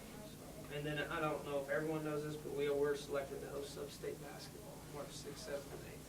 Well, March 7th and 8th. March 6th, if we have a high enough record, we'll play at home. So I mean, it's possible if our record's not good enough, we'll play away the first night and then host semifinals and finals. That's it. Any questions? I have a question on the final exam thing. Yes. Who decided to let the kids be exempt from, was that like last year's administration, or was this just something you've done? Or, what's the decision to let kids not take finals? They exempted finals last year for anyone with anyone. Basically, if you had an A, they just didn't let you take it. My previous school, when I was looking through a lot of student handbooks, I had Mr. Boulder's, Martin Valley, the one where I came from, in another district. A lot of their final exemptions they had was tied to attendance. So that's what we decided to do. Is that something you don't agree with? Well, not really. Is that a trend that schools are doing now, letting kids out of finals and stuff? Because to me, even if the teachers just toss them in the trash, it's more practice. It's like, because in college, are they going to get out of finals in college? No. I mean, we can change it, but a lot of schools are doing that. Are they? But a kid can still take the final. I mean, if it can raise their grade. So. Yeah, who's gonna take it? But we mean, if it's something the board doesn't agree with, we can look at it. But yeah, a lot of schools do that. Okay, thank you. It's more strict than we've had in 8 years. Yeah, we're not gonna have all So, kids be exempt. I will say that if they haven't, I'd Had to say, take 'cause when finals. Ryan and Aaron were here, they had finals, they had projects, and all this kind of stuff. When Ashley, by the time she's a senior, I don't have to take it. I was like, what? So it's just something mild. Jump down to committee reports. Is Sonia around the corner by chance? I am. Oh, cool. Sitting there quietly. I asked Sonia Thompson to come tonight to introduce her. She's our rec programs coordinator. and thank you for coming. I don't know how long you've been here, because it's good to see you. From the beginning. Yeah, We well, were worried I've been about a here crowd little being over here, and it's 7, just us, so. But I've learned a lot, so that's good. Well, I'll make this quick for everyone. I know some of you, but the ones that I don't, I graduated from Solomon and got back here, and Tyra loves Solomon, but we're trying to make it to where this is where we're gonna stay. It feels good to be back around family, friends, old friends, new friends, so. Anyway, what I'm doing is, right now I'm in the process of getting our basketball, well, it's gonna be called winter dance, not fall, because we'll be in the winter before this thing starts. And those will both be beginning in January. I'm hoping, and I've finally sent an email to Jim to proof everything for me. I'm wanting to have the group dance at the February 14th. It would be the last home game, I think, or a high school basketball game. Yeah. Discuss that one. Yeah, well, it'll be hopefully in that time. And then in January, I'll be getting February out for soccer to be starting. Soccer's probably about my favorite. We love soccer, so I'm gonna want to coach that and help everything with that. So that'll be starting in April. And then I'm also working with the senior center so that we can offer a few programs for them. They were interested in the walking with the school, in the school during the winter time. And some of them are wanting computer classes and to learn basic computer knowledge to where they can get on the internet and search and shop. I don't know about that, but anyway, trying to get that all figured out. It'll be good. Right now, means it's Christmas and the holidays, and then for some of the older folks, really for the winter time with the weather and stuff, it's kind of hard to know what would be good to get them out in it. But I just know that winter time means we don't have our own facility, you know, the recreation group. Like when we lived down in Great Bend, they had an awesome setup. You know, they had their office, they had like a little gym. And they were able to hold craft classes and different things for the whole community, the kids and, you know, the middle-aged and the older folks. But I know summer and spring it'll be a lot easier. And if anybody hears of anyone, which I was going to kind of start, well, and I need to bring this up at our meeting, I guess, before I say this. Somebody that wants to volunteer a place every once in a while to where maybe we can hold different things for the community would help. Means I don't have a spot. The house next to me has this huge Morton building, which I probably should have rented that house. And I could have just held it, you know, had it all in there. That would have been good. But that's just a thought. You know, something that if anybody hears of anyone that has a space that they would be willing, you know, to either donate or maybe for a small fee or small favors or something like that. So for the person with young kids right now, what kind of, you've got basketball and the dance going on? We've got basketball and dance going on. And what days and times? Well, and- I've sent my schedules for approval to Jim to try to work with the gym and everything. And like last year, they started in January with the basketball. So are they starting January this year? Yeah, Okay. yeah. And how do you, I mean. Well, the thing is, like, I'm finding out, just from the things that I went through years ago, they had enough kids to make, like, I guess, basketball teams for the different age groups. And I'm finding that there's not that, we don't have the amount that's wanting to participate to hold that, to be able to have like a team of from 3rd to 5th graders to have a basketball team. What I'm going to probably do this year, and this is just to experiment, kind of how I did for volleyball and for flag football. Like volleyball, I had 21 kids sign up, and the most we had that ever came on a Saturday was 13. So it made it hard for us to be able to actually hold volleyball games with, you know, the certain age groups. So the kids did great though. I mean, with what we had to work with, we did like the first part of our 15, 20 minutes of learning the game and practicing. And then Karen and the other coaches that were helping her, then they would have like a little game, you know, to where they were actually participating in a game. And I'm seeing that probably with basketball, that's going to be about the same way, because I've only got about 18 right now. Isn't there a meeting coming up? Yeah, December 18th is a parents' meeting. How do we find out about the meeting? I mean, you and I really need to have a conversation, because I think I could promote it a little bit more with Okay. with the elementary. Well, I bring flyers up to the elementary school, Okay. and I did do that, and I'm not getting this stuff. but Dee, I give her enough to give to every student, Okay. kindergarten through 5th grade, and then We got sent online. this year I'm including the preschool. I think the kids need, even if they don't get out there to play, they just need to be involved, and it gives them something to do.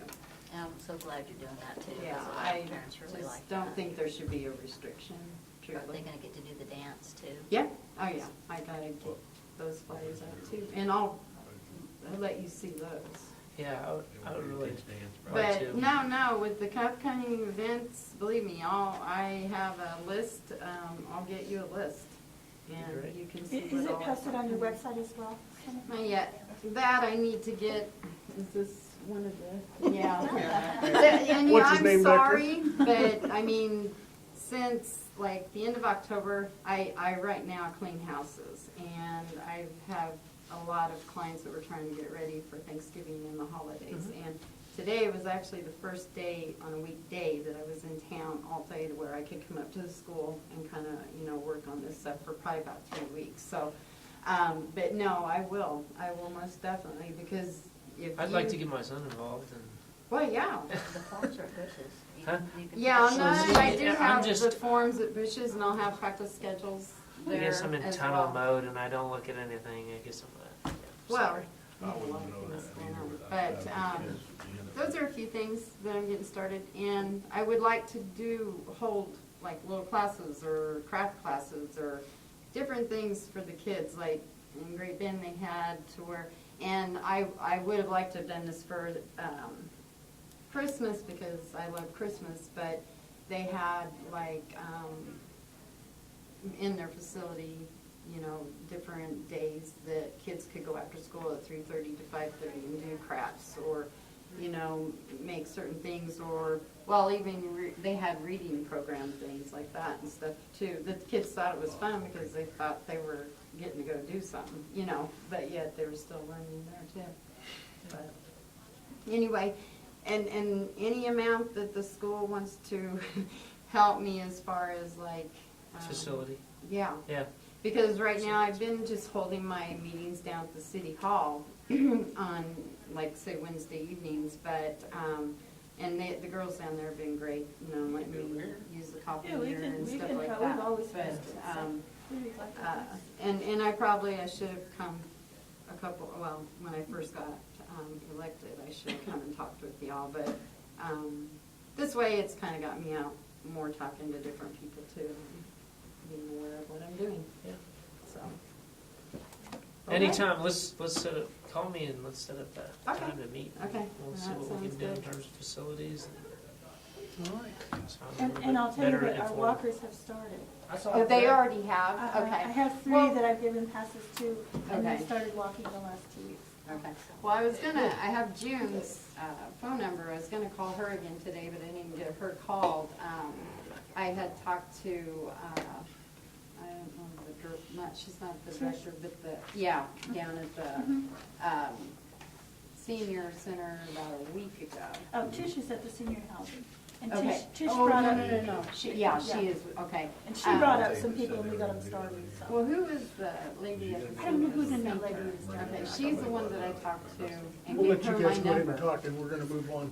Thanks for Oh, coming. I'm sorry, okay. Thank you for coming, Sonia. Thanks. Appreciate Nice to it. meet you.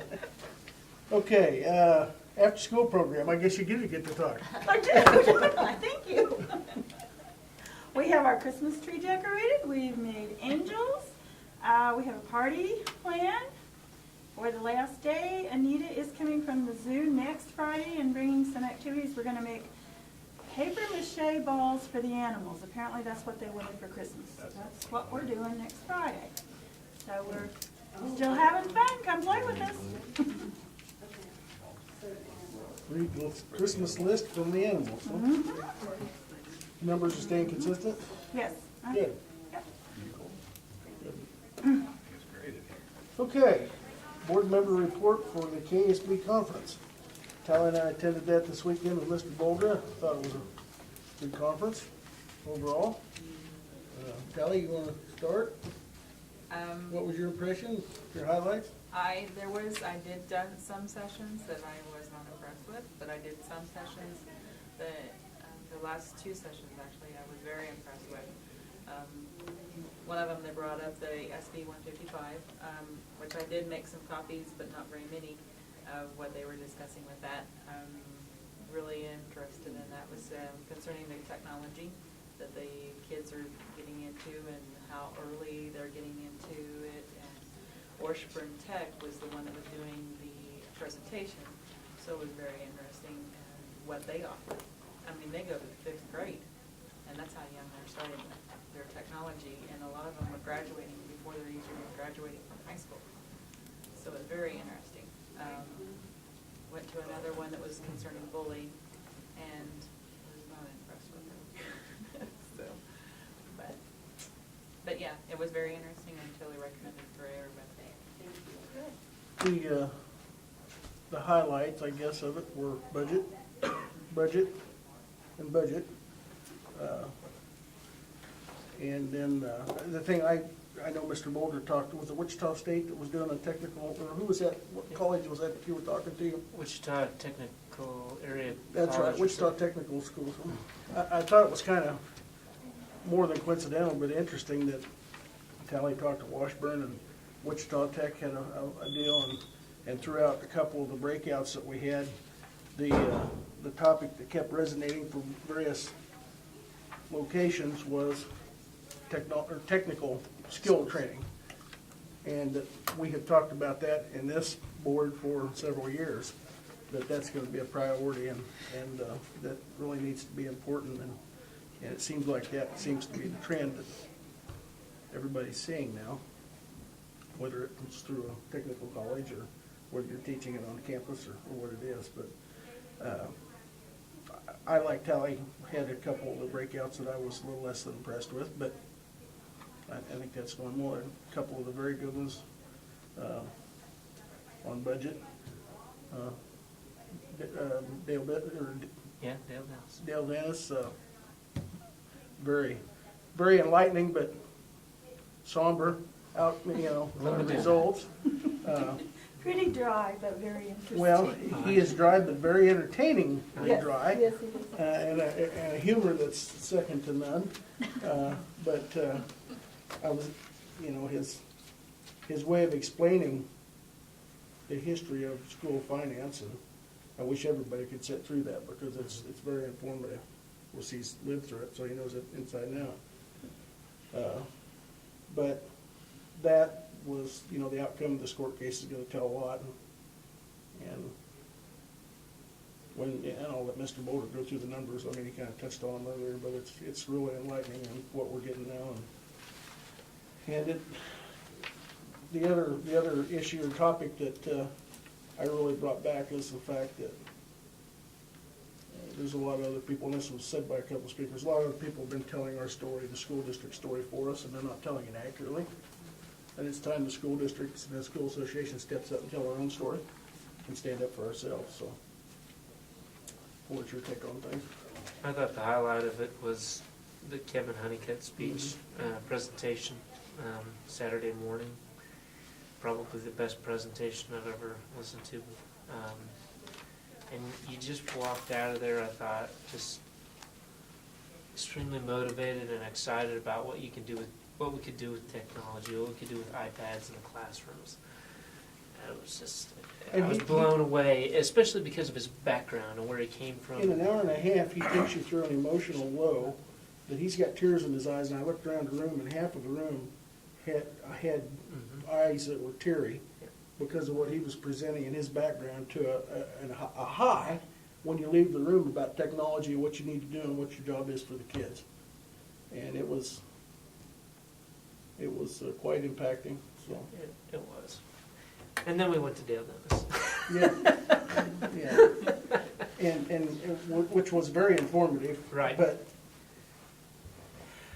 you know, the material he's got to work with isn't very pleasant, so.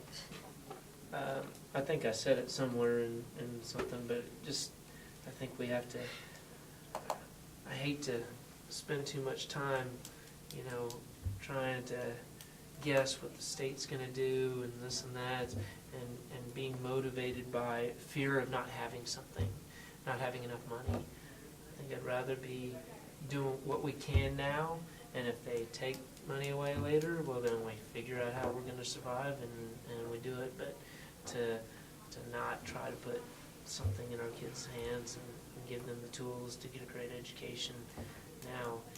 If we keep waiting, we'll never do it. So. I agree. Yep. It was a good conference. Other than the ice on the way home, it was a good conference. But we made it through. Okay, moving into the discussion items. First is on the items, A is approval of bills. We can take in those. You have anything to go through those with those, Mr. Porter? Oh, you know, I would say if you haven't had a chance to just kind of glance through the expense budget report, if you got any questions. Again, I think a lot of it you kind of look over here at the percent remaining, and we're typically, we kind of like to make sure that we've taken care of things prior to the school year, so we have some money, we'll have some money that we can do some things with here at the end of the year for next year. You can see some areas that are lower. Well, that's because we spend a little bit more up front. Others where we spend a little bit more, but you know, some of the things we've just had to get done. We're going to have to republish our budget, and you know, with that we get some extra funds, and so I think with those extra funds we're going to try and I hope do some things with technology and continue to get our teachers to where they have the professional development to implement those things in the classroom. On the receipts report, just kind of this will really resonate with Brad, but on number 286904 and 286905. 286905 is our state aid that we got this month, and you can see just above it at 904, we also got other state aid, but it was out of the transportation fund. That means it's out of KDOT. They basically robbed from KDOT, and that was part of it. So we got two parts of that state aid, or state aid in two parts. Is that the best way to say it? The best way to say it. Still the same total, but two different pots. Yeah, two different pots. You know, it's kind of like these guys are talking out here. Well, they don't want to rob from anybody, but essentially they have, because there's a $30 million shortfall, and I think that's mainly due to income taxes. It's kind of interesting that would only raise $170 million, but we're in the whole $30 million, and so $170 million looks a lot better than negative 30 at the end of the year. Okay, I'm on the preliminary check register. I don't know if there's any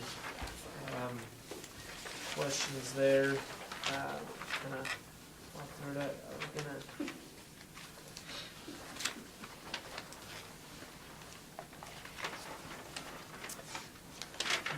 I thought I had made notes somewhere.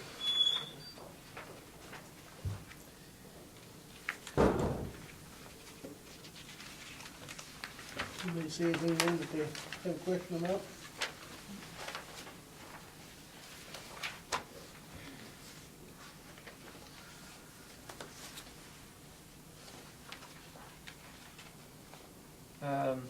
On the check register.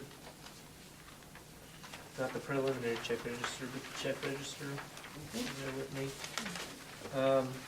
J. Hatfield, Mobility, we had to get a different van. The other one was just having too many problems and they needed to sell it. So that money is our lease for the rest of the time that we'll need that van. We just paid it all at once, but that's basically 6-7 months. 6 months, and 6 we have the months. option for the And additional. I have the option for an additional month if we need it. And 80% of that money is returned Right. to us through special ed transportation reimbursement on a 308. So we pay 20% of that. Some of that federal aid, Yeah, some of that He's talking phantom about. federal aid, we don't know what we do with it. Yeah. I wanted Is to that say, actually- I know what we do with it. But apparently we're hiding it and we're not being honest. okay? Anything else? No, now that we've got the purchase cards, can we do away with the Rite Express card? Can we Yes, do we it? can. Because I know that's just an Is that, $8. that's just a monthly expense Yeah, that we that rarely don't ever use it. Yeah, Yeah. In fact, it's not accepted very many places, so Right. it's kind of worthless. The other thing, that Astor Bank is your payment, your annual payment on the wireless computer equipment lease and the computer equipment, Right. and that's our first payments on those two items. And we just pay that once a year. Once a year, That's a, uh-huh. it's a once a year. 3 years, I think. Any other questions on that?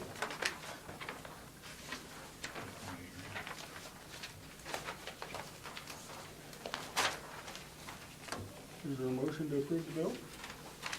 I'll make a motion to approve those as presented. It's been moved by Jessica to approve the bills as presented. Second by Tally. Any further discussion? All those in favor say aye. Aye. Opposed? Had some problems. Motion carries. Today. Okay, technology update. I'll check in there. Telephones throughout the building and messenger, school messenger system. I'm sorry. Denise says maybe it's,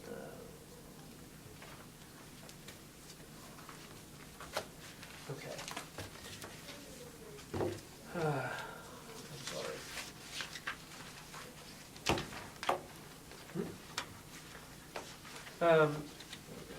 And Scott can pipe in when he'd like, but, we're, still set to get the phones, set up throughout the building on December 20th.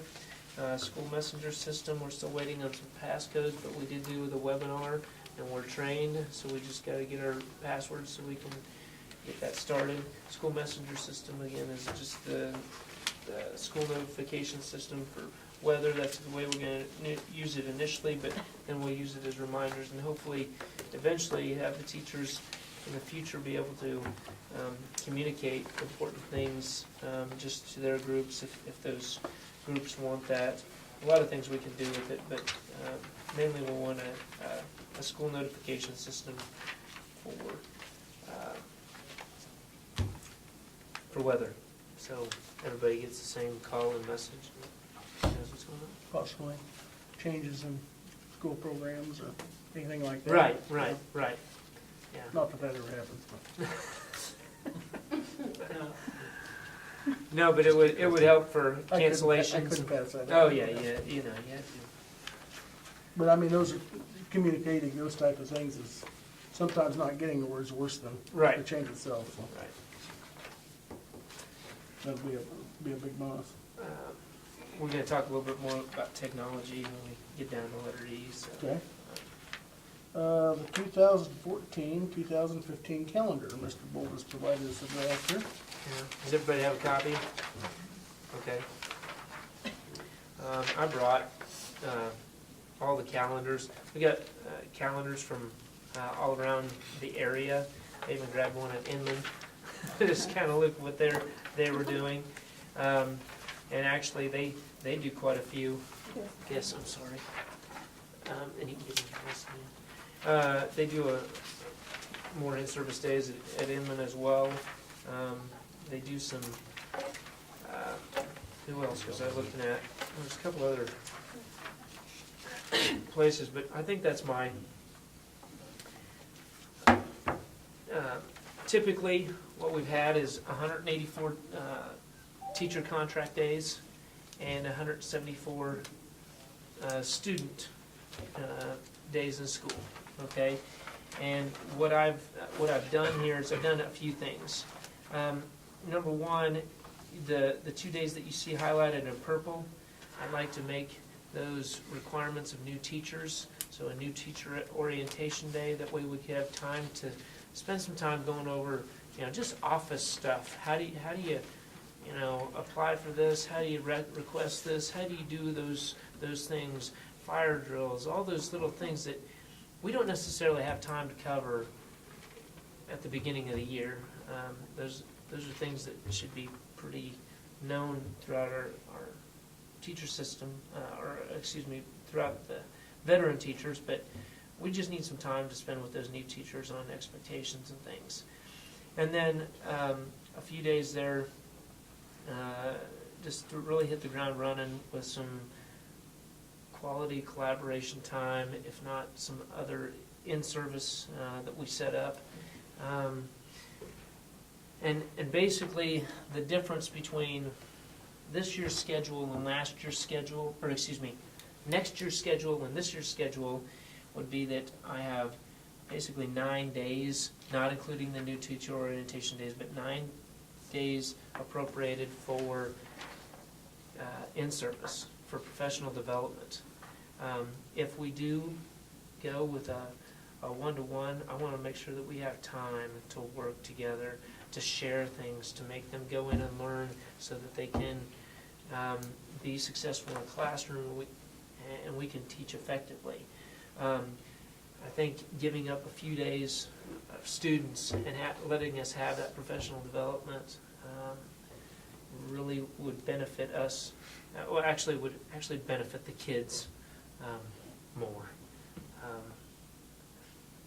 I always felt like at Marmonton Valley, I think we had like 4 or 5 days in-service days throughout the year. You can't get anything accomplished. You really need more time. And I put this together before I'd even looked at Inman's schedule, and they have, I think Inman's got like 11 days of in-service. So obviously they feel like it's a need for them, and I think that it's definitely a need for us. I know we've struggled this year trying to get in all the Common Core stuff that we needed to get in, as well as technology, and so that's the biggest. Those are the biggest changes. When we have those in-service days is not. I mean, it's important, but I tried to schedule them either like on like a President's Day or a Martin Luther King Day. Not as many the second semester as there are the first semester. I think we invest that time at the beginning to really hit the ground running. I did put a little. I need to get a key so you know what everything stands for and why I've marked it the way I have. But like the 17th of October, it's got an X through it because half that day is in service and half day is work day. And that would be the same for the March 13th. Anything that you see that has any yellow in it, whether it's shaded or not, is either an in-service day or a work day. Most of them are in-service days, just a few work days. Anything that's shaded means that there's no school. And by work Dark day, shaded. What do you mean by work day? What's that? Work day would be used for teachers to get grades wrapped up, finished up. I've got one at the end of the year because I wanted some time to go into classrooms and say, you need to get this cleaned up. Or I want to make sure that everything's set and ready to go. We've done some inventory. I want some of that time because I don't know as though we've done a good job of inventory in the past. And we need to kind of get schedule and get an idea of what we've got, figure out what we need to pitch, figure out, there are just some things that we need to shore up back there. And then the teachers then need that day, another day to basically, you know, make sure that we can check out, have their grades all in, I can do those kinds of things.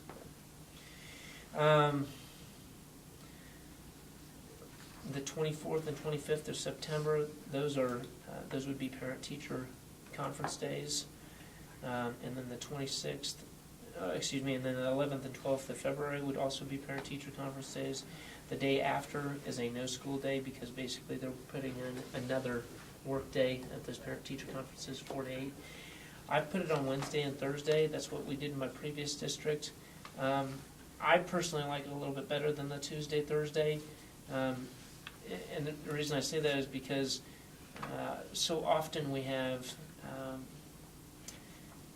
games or something on a Tuesday or a Thursday, and by putting it on that Wednesday and we're kind of going back to back, gives those people an opportunity that have a lot of activities throughout the week, Tuesday, Thursday, they can come in on Wednesday, or if they have church or whatever, they can elect to not go and come on Thursday. I mean, I think it just throws in some more options for us to have those contacts with parents. I do have a question. Sure. Will 8th grade promotion be the last day of school? Because typically we've given them a little bit of an out before. Well, they don't get obviously what the seniors get, but right. So I don't know if it's something we could do.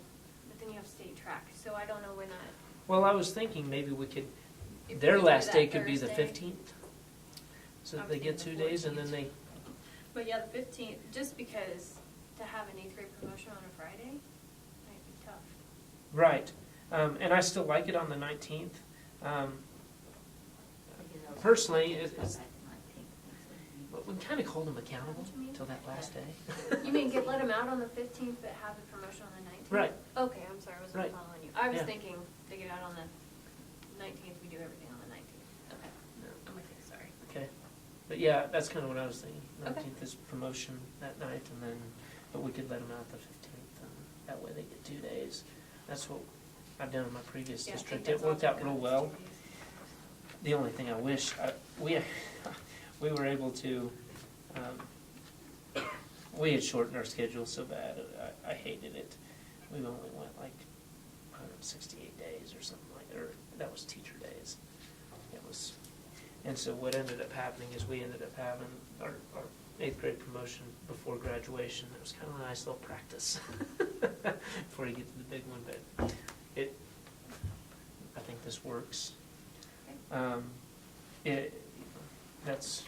We can always figure those out, but I did highlight the 11th of April, just because it's prom, to kind of keep that in mind. I know in my previous district, with after prom and everything, we ended up not having school on the 13th, but that's we either had an in-service or we just didn't have school that day. If we wouldn't have school that day, then it doesn't seem to be an issue here. It was one, I don't know, it was a big thing there. Just because some of those kids are up so late, dragging, and just give them one more day to recuperate. It doesn't affect me, it won't bother me. Just things that I think about as I'm putting the schedule together. I think it's going to be really important for our teachers to go out and vote. And I've even considered I know some other districts are doing this.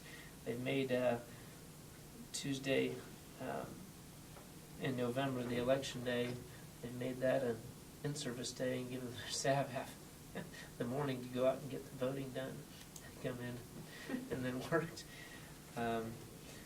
It was just something that was kind of brought up this past weekend. I kind of thought, we want them to go out and vote. We want them to, because we want what's best for education.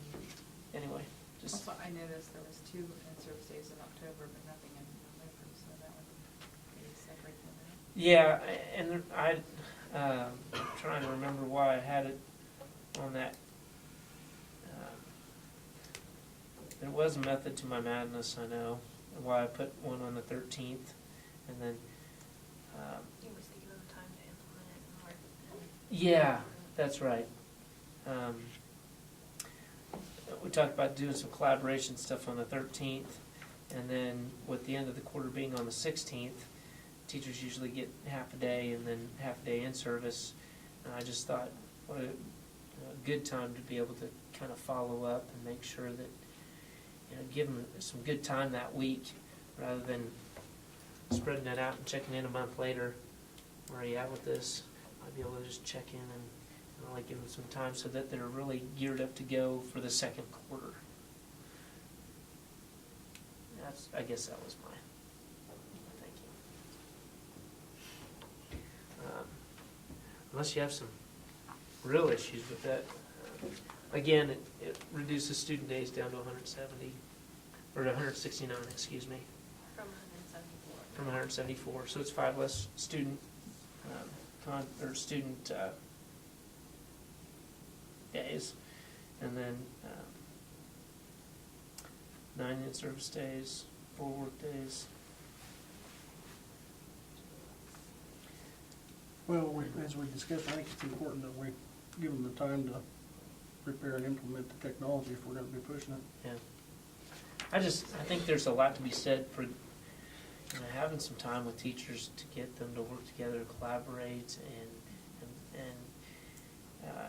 and if not that, then we're bringing somebody in, or we're sending them out to go to these different things so that you can get that and come back and implement it. And you have to give them time to do it. I think we can get a lot more accomplished with that.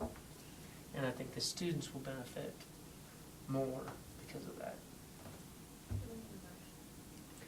Not at this time, this is just preliminary. This is kind of a draft. I thought I'd kind of push this out to teachers and see if they have, anything that they kind of want to tweak.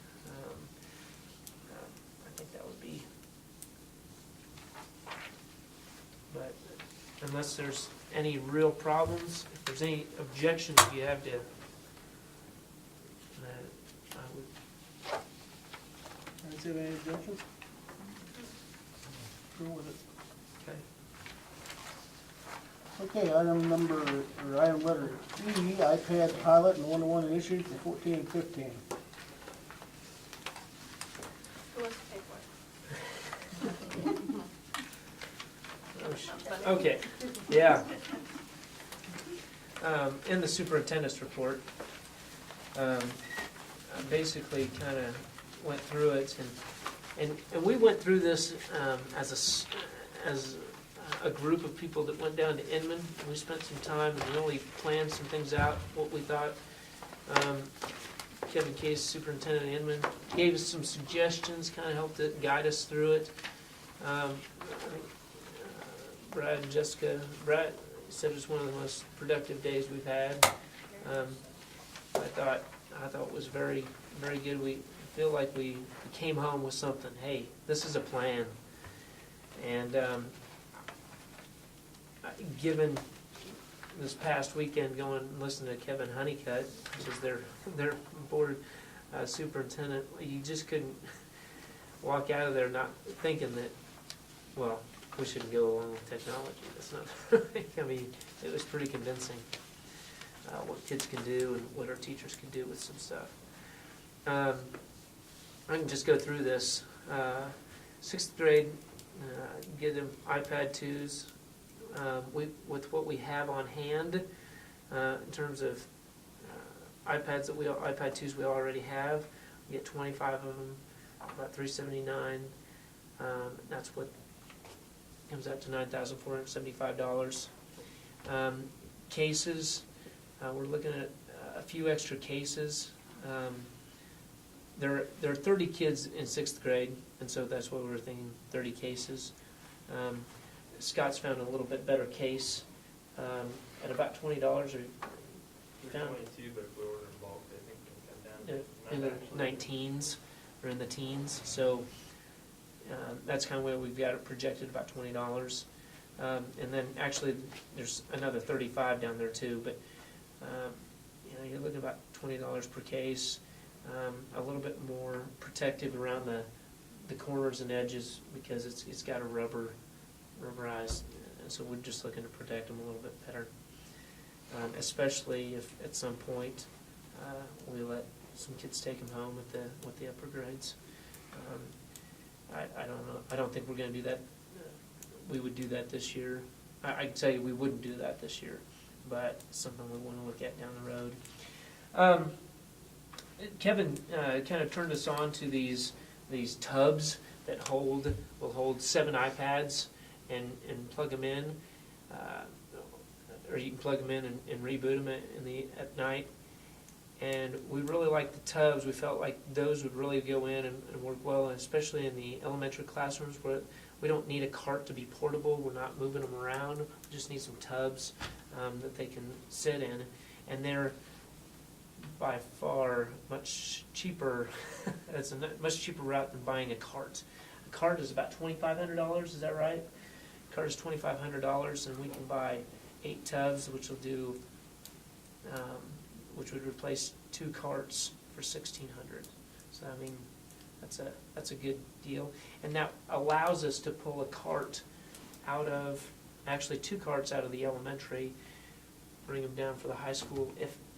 Because if we go with a cart of iPads for the high school to start to acclimate themselves to, come in and use, those might need to be portable to the classroom. So that's kind of what we came up with there. iPad Air is the newest iPad. You can probably speak resolution-wise. What else? Resolution, the processor between what we have now is the iPad 2. They had the 2, the 3, the 4, and the iPad Air can be considered the 5. They released 5, still have 4, did away with 3, and still have 2. So 2 is what we have. We basically be jumping to 5 for a better processor. The 2s are about 2.5 years old at this point. And there was like $100 difference. Yeah, once you order packs of 10, iPad 2s are $379, or the iPad Air is $479. And we've talked about it. We can go to one-to-one,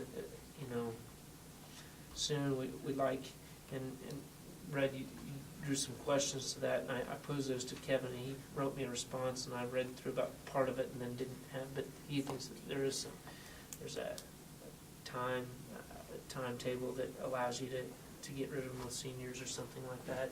But we thought, if we get to a one-to-one and the kid would move with keep his every year through a 4-year period and give them the opportunity to buy it at the end, that would be a pretty good deal if they could do that. We've even talked about, what if a kid just buys his own and brings it, then we could potentially pay him, give them, for having their own, give them $25 a year or so much, so that, really that saves us in the end, because then we're $25 a year is $100 at the end, and that's cheaper than $479 or whatever. But we just talked about a lot of different things. You can see the total there.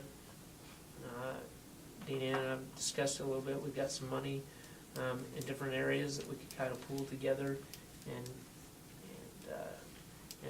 do a pilot starting in February. Talk to Scott a little bit. And he thinks I've actually been crunching the numbers sitting back here, and I came up with a lower number. lower number. Oh, we like lower numbers. Yeah, yeah. Speak up. Speak up. I just, What we have in the office. I figured if I got you a higher number and we came way in way It'd under make it look better? it'd make it look better. I mean, there's different things to look at too, whether we get, do we buy enough cases for the students? If we are going to, do we buy protective cases for every one of them? It kind of fluctuates on how you look at it. But, I think we can get away with 19 of the iPad 2s and then 30 of the iPad Airs, because right now we only have 24 staff iPads out. So, I think we overestimated, but You remembered the you board, can't buy- right? Yeah, you can't buy for the numbers this year. You're going to have a little bit reserved for the students that do come in. We didn't. We might need to. Well, I know the thing we discussed down there, especially with the sixth grade, and I think we discussed it here before, is we've, at this point, given those students 2 years worth of technology, and we, as I've said, pulled the rug out from underneath them this year, and we're not giving it to them. And I don't know how many of you guys use computers at work, but if you went to work your third year, and all of a sudden you had to use a pencil and paper, it'd be a little rough, so. I think we shortchanged them, we need to do something, and do it fast. And up until the last month or two, I hadn't even thought about that, and it wasn't really ever brought to our attention, so. And I feel bad that we've allowed it to happen, so. Come from technology rich to technology poor. Yeah, exactly. As far as the other 35 for the high school, you know, we need to do something. And I think, you know, our plan the other day that we discussed when we were down in Inman, we met with their staff and toured some of their schools and saw how they use things, which was very impressive. And every kid there has an iPad and uses it for everything. And the 3 high school teachers that I went with the group, and Mr. Dooley and a couple of teachers, I was very impressed that they basically, I think they said they're 98% paperless, and everything's done on the iPads. And What iPads do they have down there? They have the twos. The twos? So, They rotate them. And they have some minis. They use some Yeah, minis. they It get a just little bit depends of on what they're. Yeah, depending on what Their needs level, are. what grades they were. Mhm.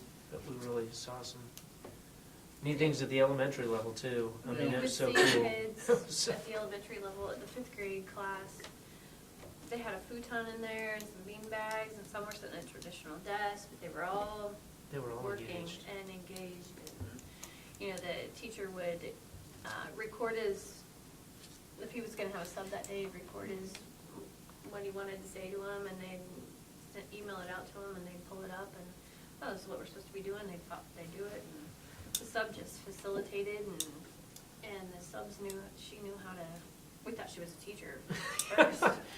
And then the teacher walked in, and we're like, oh, but it was neat. We had 3 kids sitting on the futon, and they're all, you know, they're not messing with each other, they're engaged in what they're doing, and one kid was laying on the floor.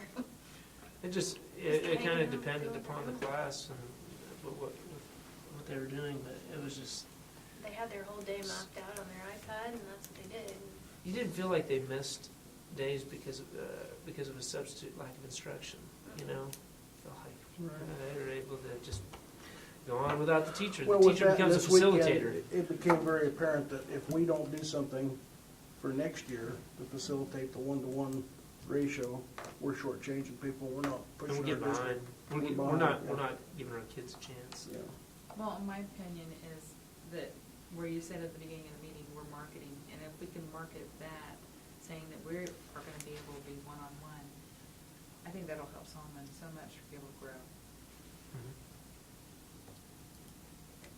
But I think Do the you calendar disagree, Jason? adjustments are. Just thinking, one thing I worry about is rollout. If we struggle with our laptops the way we did, is rollout gonna be any different with these, or, because I mean, play devil's advocate here, we struggle pretty bad with the laptops.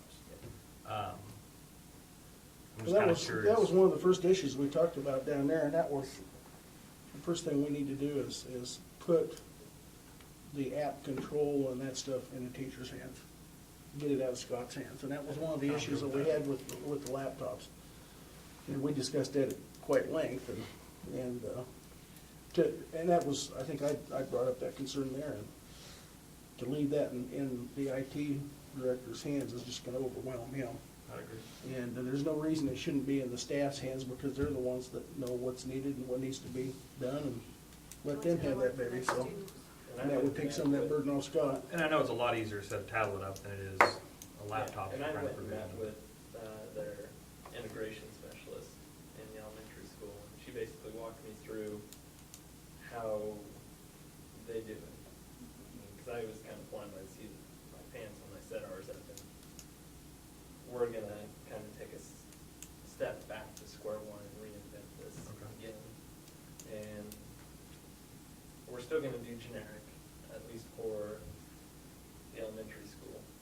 So 3rd, 4th, and 5th grade, at this point, will have classroom sets. They'll be able to manage their own set. The only thing that they'll need me for is if they want an app,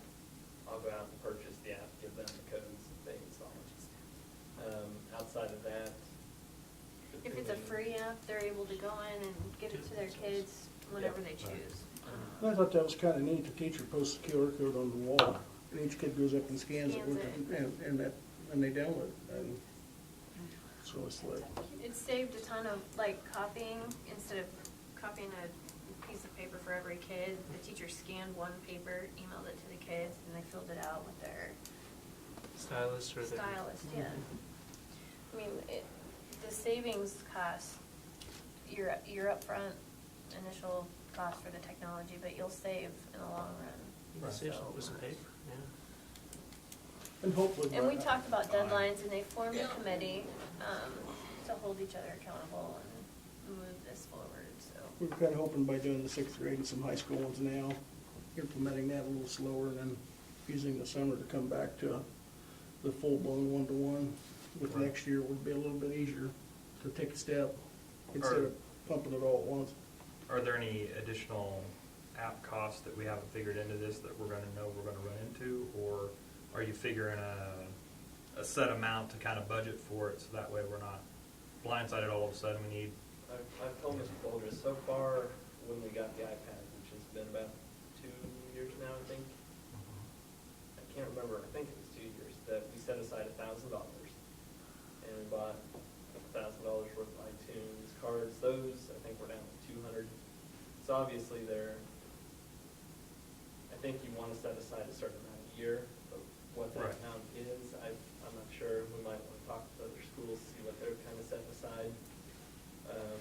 And I'd rather shoot long up front, and I then we think can back it Kenneth off. said but- they allowed $5 a student or something for, For in planning one class? purposes, yeah, I thought it was like 5 or 10. because most of the Figure apps 5 that or they're 10 using students. are $1 or maybe $2.99 or something like that. Yeah. And then you get Is a that per discount quarter, on some per of year? them. That's per year. But it's how you plan from there, because, like the reflector app we were using tonight, that's $10 an app.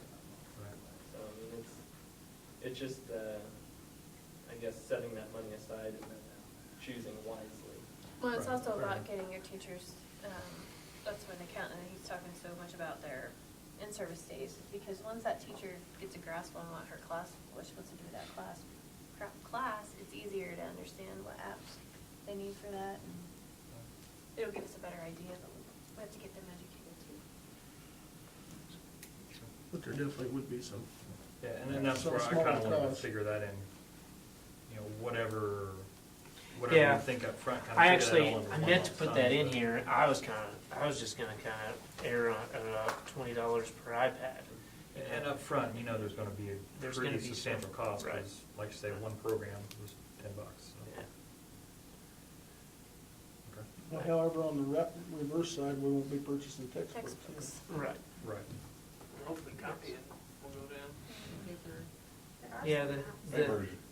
the online textbooks would be significantly cheaper. Right. And we need to start updating those too, but, versus $100 and some textbook, you get them for So, a fifth of the price. I don't think I'm understanding.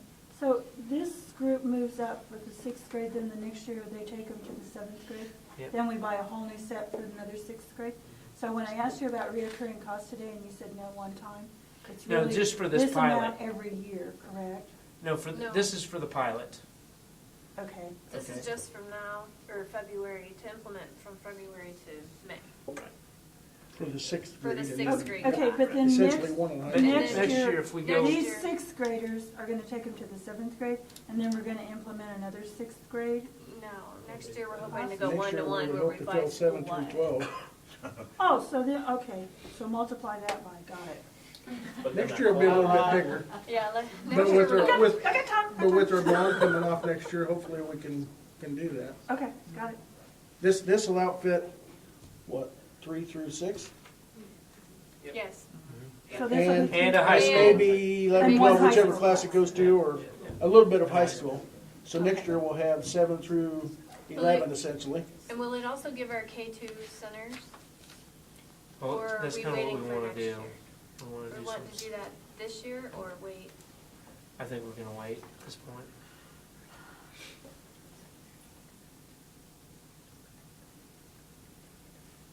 Justin, to answer more of your question, we did look at other other side of things, do we need a Mac server, things like that. I mean, Right. It's not just the iPad. I talked with our wireless vendor today and just kind of threw that idea out that we maybe go one-to-one and asked him, where we stand with the system. And he told me there's no reason why this system wouldn't handle 300 iPads. They may have to come back and help us with a little bit of configuration, but he showed me load balancing in the system and everything, so. So we're not looking at any additional infrastructure if we start moving this route? Honestly, the only thing that I could see adding to the infrastructure right now would be if the load balancing just got too out of control in a certain portion of the school, adding an access point in, which are $300 or $400. I mean, that's really the only thing I can even see. Okay. Which makes that investment we did last year look very positive. Much needed. We'll have to do that. No matter what. Yeah, whether it's absolutely. or not, yeah. I'm curious, if the iPad 2s are already 2 years old, right?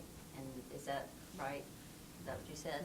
Well, when what we said before about old technology and how things move so quickly, if we only need, like you said, let's say 20 and 30 instead of 25 and 35, we would, if we went with all iPad Airs, we'd actually be cheaper by a couple thousand than if we do 25 and 35 of what you said. I mean, if we go by these numbers, would it be wise to think ahead that, pay a little bit extra and get everybody new technology, so everybody keeps starting higher up?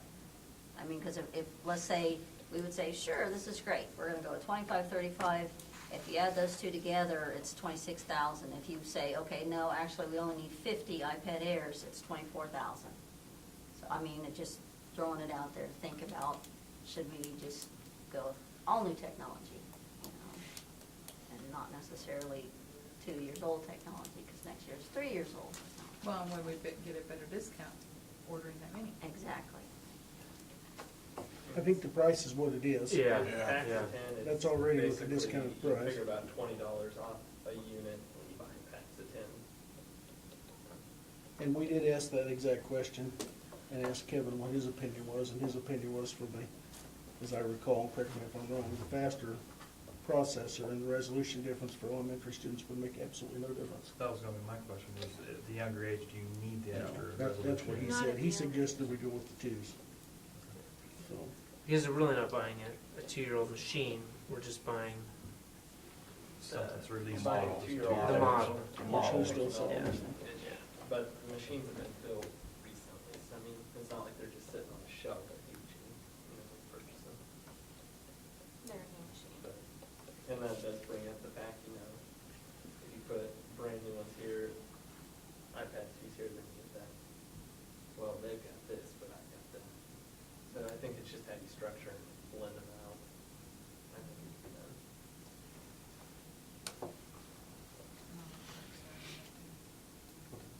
Quirks are all of it too. Especially for younger, troubleshooting, not either. so what do you need from us tonight? I guess it'd be either a go or postpone or. We would. I'm basing it off this right here. So would we make the motion to just do the pilot, or if we do the pilot and the one-to-one initiative?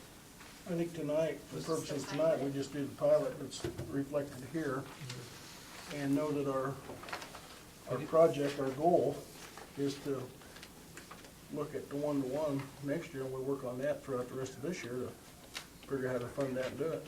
Now, I do have a big question. If we do this pilot, are we gonna have good, solid data to base our next initiative? Because I have no problem with the pilot as long as we're getting good feedback and we have good examples. I mean, what Megan's doing with them was phenomenal, but like I say, Well, we There's a did lot of take questions. Denise, and she teaches some 6th grade, and she is willing to chair a committee this year, at least to get it started and start teaching. Tomorrow afternoon, we have an in-service to teach teachers how to use Reflector, so right after school. And so she and Jordan and I got Stephanie Martin and Jennifer Cross, all of them are really excited about it. We're going to use them as our leaders to teach some of this and help get it implemented throughout, so. And Justin, we're gonna have to do little things like after-school meetings and stuff Right. before the pilot. But our plan is to have, full-day trainings and those types of things. We're just not gonna have enough time before doing it in February. So, Miss Jones is be able to do as much as the school board's had it for 2 or 3 years, probably not, but she eventually will be able to. In Inman, they've got their teachers writing textbooks instead of, or encouraging their teachers to write their textbooks Write their rather curriculum. than go out and buy the app or go do this, so that they can, they're building it from scratch, they're doing their own research, and I mean, they take tours all the time. I would highly recommend a tour down there, because it's Ms. hard to Jones? describe it. As far as, your data, if you want like written data on what we're doing with the pilot when we start in February, or if you just want feedback, that, I just want And to that's the clarify, biggest thing, is what- just some. What do you need? Some sort of feedback. I mean, this is a heck of a purchase. It is, and with the sixth graders, they have 3 teachers. They have me, Mrs. Carver, and Mrs. Robinson, the sixth graders, and the other, Ms. Faber and Mr. Randalls are on board too. But if you want feedback, I can, send you what we're doing with those, because they're gonna have, we've discussed having, their four core classes are, we are committed to using them Okay. in the core classes. And we have the plan for them to be in a safe place, the equipment, safe place. But I don't know, I mean, if you want written feedback or just like. Why don't we do email this? you Why don't we do like and- what we do with our building maintenance, where until we get it rolled out, you or Scott or Ms. Jones give us an update as to where we're at in the process? Because I don't want, like Justin, it to fall through the cracks like we've had with the iPads or the laptops. I want to make sure that we're on task, that we're following the deadlines that we set the other day, and that if Scott needs help or if the teachers need help, that we get it, because I want to meet that February 1st deadline. So, and then once it's rolled out, maybe in April, and you've had a couple of months to play with it or whatever, do like Ms. Coboard did and bring a student in and show us what you're doing. Because that's truly what we're That's gonna. perfect, yeah. And we're gonna hear from the kids. I know I will have. And so, but and then maybe just give us a brief update. Is it realistic to think that it might be easier for you to see the progress in mid-year, because you've had these students on books for, 2-9 weeks, now you're gonna give them technology theoretically, and you might be able to see, I'm just thinking, if things work like we hope, that they'll take off. I mean, you'll get a lot more work. Is that realistic, that you get a lot more work done at the same time frame? Yes. And In maybe the my grades are math better? classes alone, And I that's will more see, engaged. because we've been doing a lot, I get the computers about once a week, the Mhm. laptops. And I've got the Pearson website set up to where they're doing those formative assessments. And if they have their iPads, then I don't have to wait. Oh, I get the computers on Thursday this week. So I expect to see tremendous improvement in just engagement for one thing while we're in the classroom. Okay. Is that a fair, just to give us an update, like? I think that's very reasonable. My Okay. builder report, monthly update, what I've been seeing. And then is it possible to do like what you went toured Inman? Is it possible for us to tour our own school? I'm assuming that's a yes, but I just want to double check. I would highly recommend it. I just want to make sure. Come visit my room. Or even anytime, Okay. even without the technology. Right, and I just, yeah. I just want to make sure everything's. Hopefully we have something like Shobi where we can communicate. You can see, you can go on and just see exactly what your kid's doing. I don't know if I want to see that. He is my son, I don't really want to see that. Oh, come to the lunchroom, Justin. No. You don't want Justin in the lunchroom. Okay. Any further discussion on that?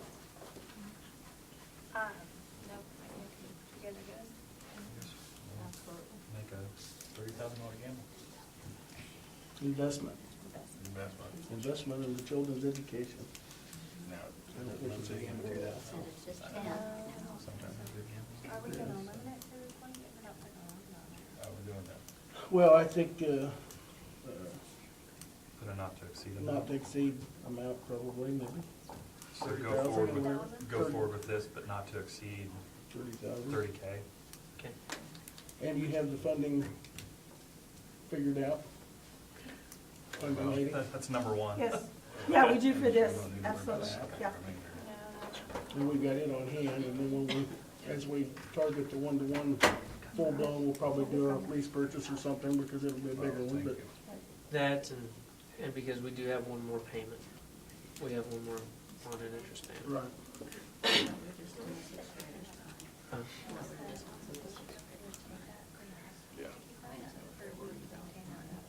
We're doing sixth graders and We just got somebody Well, to maintain it. it'll finish. Yeah, That's good. yeah. So basically, we're gonna get 60.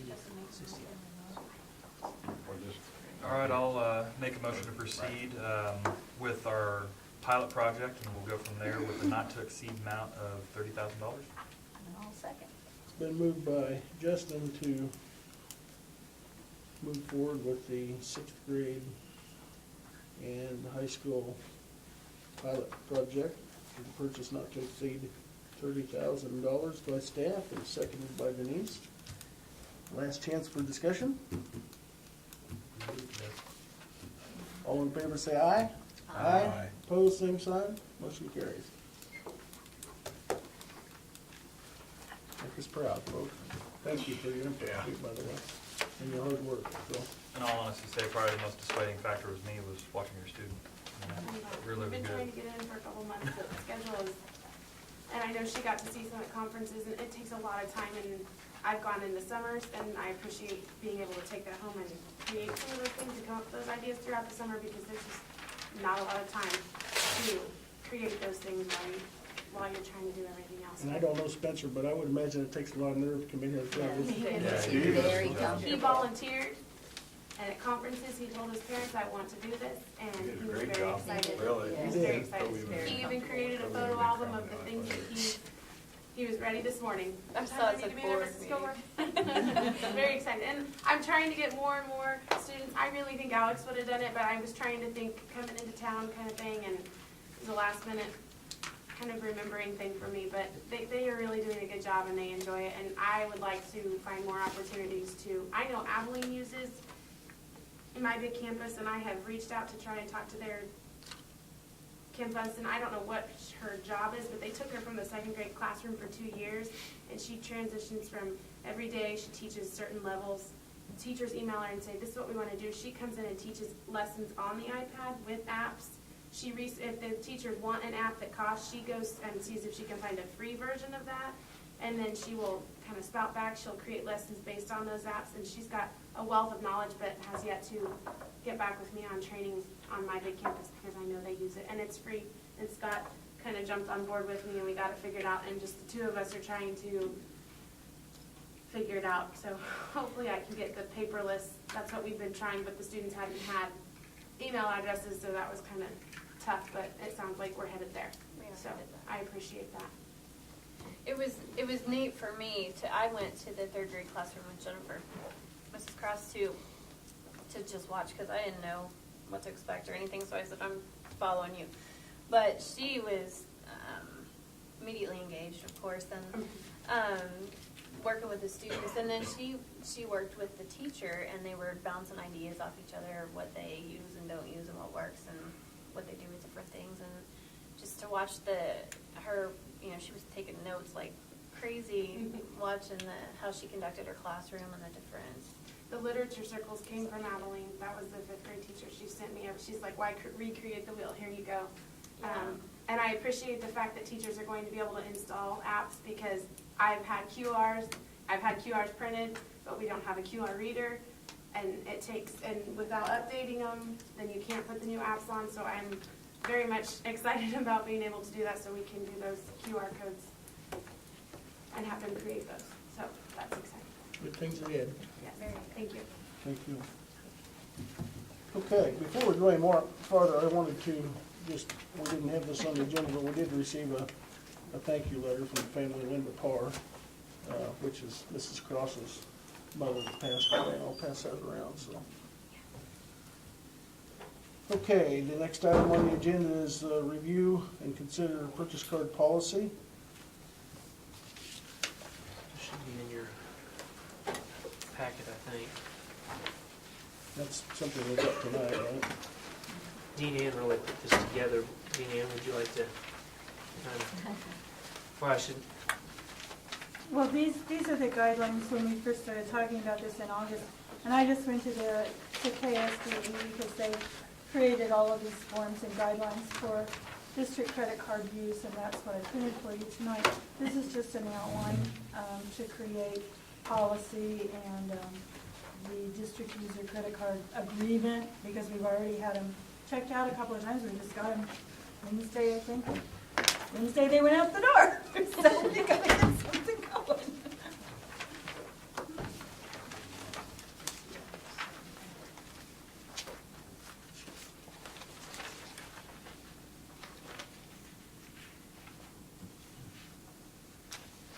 I also included in this a copy of Dickinson County's business travel expenses policy that Mr. Honan provided to us just for some additional guidance. And Jessica had given me earlier the Solomon Corporation credit card charges form that they use. So those are the models that I had on hand. How many, just for my own curiosity, how many cards do we actually have? Mr. Dooley was one at 6. 5, I think. Isn't Okay, it? yeah, Mr. Dooley, me, and then we have 3 to check out? 3, I yeah. thought we have did a- 4. We have a facilities, we have one for the district office and one for teacher checkout. So 5, yeah. We certainly, and might be for clarification, but they're really not credit cards, they're purchase cards. Right. Purchase cards. And they don't work on credit, they just come directly out of the account. So Right. It's like a debit card. So, do you want Similar to, to would that. you, I mean, with this, would you prefer to rename this instead of credit I don't know purchase? whether that's, I'm just making that clarification. Yeah, exactly. There's a little more danger with credit cards, because if they're stolen, you know, if you've got a $25,000 line of credit, typically, unless they catch it, you can rent it up to $25,000. Right. On these, normally they We keep have a a fairly low fifth. limit, Yes. We have 50,000.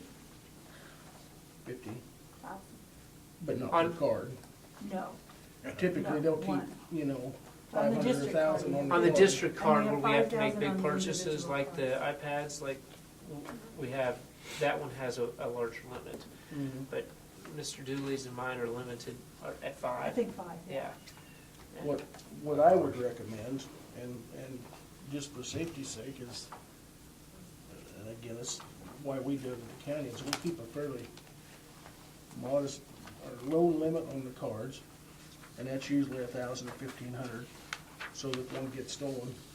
Well, I'm But- worried but- about that. But then We when just you saw have a the purchase like this, Yeah. it's as easy as you making a phone call to UMB and saying, I need to up it for the day to Right, and 50,000. That's what. And they can do that for that purchase, and you don't have to worry about somebody else hacking that card That's true. number and making a purchase. It's that simple, and if you know you're gonna be gone for a conference for a week, you up it to a couple thousand or whatever, but Yeah. I. I was most concerned about one getting lost. Yeah, and UMB's very good at, on a moment's notice, I know we call them, tell them we need to credit up on my card to make a purchase, and they do it in the computer while you're on the phone, and it's that easy, and it's just kind of a safety blanket, because otherwise on these, if I'm not mistaken, if it gets stolen, I mean, I think somebody uses them, unlike credit card, we're liable for them too, so. Well, the way she, that was her recommendation. We The way- kind of went with what and we- Deborah and we- recommended, so. Well, do we really need that? Yeah, Well, what if- I mean, that was her recommendation, so we can back it off. Yeah, but the $50,000 card is the one in the district office. Right. In the safe. Yeah, in the safe. Well, they're all in the safe. Yeah. Well, except for. Except for these two. Yeah, there's not gonna be that many purchases like this. No, absolutely not, and we It's wouldn't mainly even, gonna be travel we and probably wouldn't really even use it for this purchase. Software and because- stuff like that. Yeah, on this, it's gonna be probably PO anyhow. so. Yeah, yeah. But, But we have found them very handy in the last few Oh, days absolutely. because We struggle with making reservations, and we struggle with buying, just like supplies for the phone system and from vendors that we don't deal with, online Just the vendors. efficiency for purchases for staff is Yeah, gonna so it has been a godsend. be, absolutely, it'd be a good deal. So on the guidelines,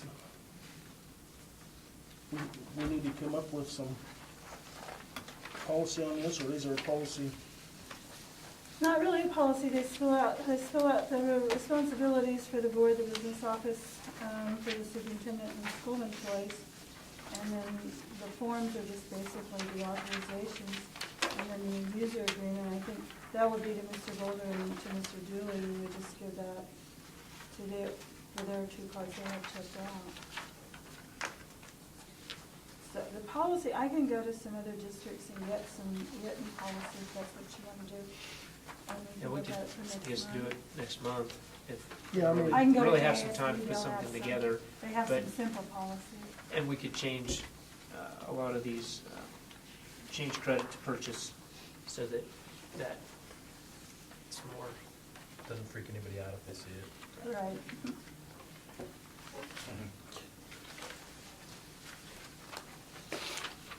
Yeah, I think if we could do something, since it's kind of the last minute tonight, Glenn.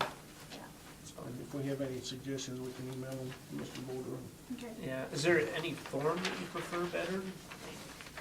Yeah, Jessica probably prefers her form. No, I actually don't. Oh, okay. Being that you guys are the ones that have to keep track of it, it's kind I of would whatever say you feel. we do Yeah. whatever you Well, Okay. we don't really feel like it's gonna be used a great deal, you know. Right. Mr. Boulder and Mr. Dooley have the ability to go online and to set under their cards, to set up, you know, their online so that they can print out their statement and turn it in with their receipts to the district office to do the requisition and the purchase order. So that'll be their monthly responsibility to do that.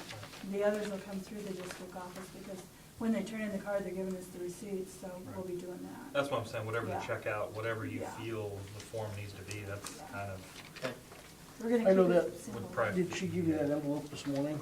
Yeah. Yes. That's what we've used for years, and we've had cards for years, and it's That basically an envelope. yeah, it's really And it nice. has on the front, it has mileage, it has where you're going, what for, signature that you, and the purpose for the envelope is if you're staying at a conference or something, you can put the receipts in, write what it is on the front. Oh, that's cool. And then if there's reimbursement, you put the mileage or whatever receipts you paid for and ask for reimbursement, what the card expense was. And Yep. It Could you keeps give all the us one receipts more of and those so everything. we could take it and have it copied? I mean, Yeah. It's been handy over the years, and Yeah, I mean, we have a I lot of like people that. travel I with think the that's a purchase good cards, model. so Yeah, I liked it. you're welcome to use them. No, your card's activated, just your online you need to activate. I think it'd be nice. What's the detail, like the sign of the But, yeah, ours actually has more detail than that. Yeah. Ours has a lot more detail than that. And it's more applicable to travel and expenses and stuff like that, so. You guys can. Mhm. So we'll table the purchase card policy until next month, and give you guys some time to work on that and come back to us with something. That sound okay? yeah. Okay. Do I hear a motion to take a break? I'd like to make a motion to take a 5-minute break. Did Okay, I say that right? I'll second it. It's been moved and seconded to take a 5-minute break. And it's 9:49, so. All in favor, say aye. Aye. Motion carries.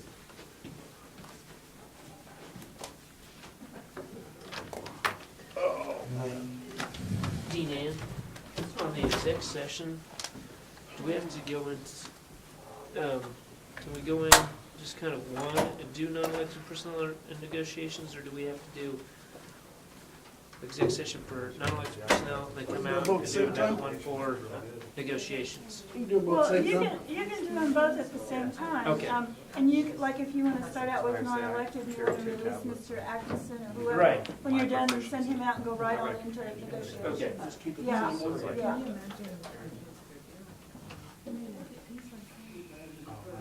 My daughter can grab my class. Sally made the Find fudge. exactly what she wants and everything. I mean, it almost ticks me off. Oh, it is? But, yeah, she can fly through it. close, like I have 6 different email accounts, and have them all kind of tiled up there so I can see stuff coming in. And she'll close them all. and That is explain good. Games and stuff. Thanks. Could you at least let them run in the background? Oh, my gosh. That's delicious. Thank you. Yeah, I wasn't sure if I was gonna be able to bring any here because it was getting devoured. Now, see, I like this better than even just a chocolate. Because a chocolate to me is too rich or something. Oh, I got a chocolate. Yeah, chocolate. Did you leave some, Yeah, Scotty? well, and that's what, I've got some, that's what I was wanting to do is to dip some, some vegetables.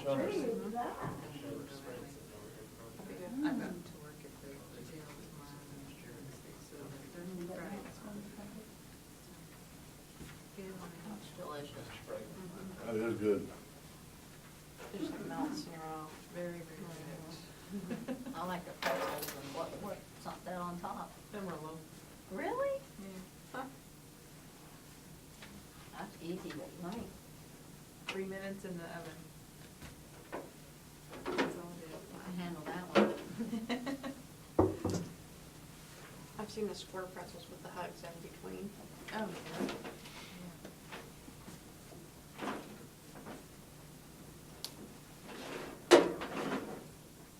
Actually, it's complex.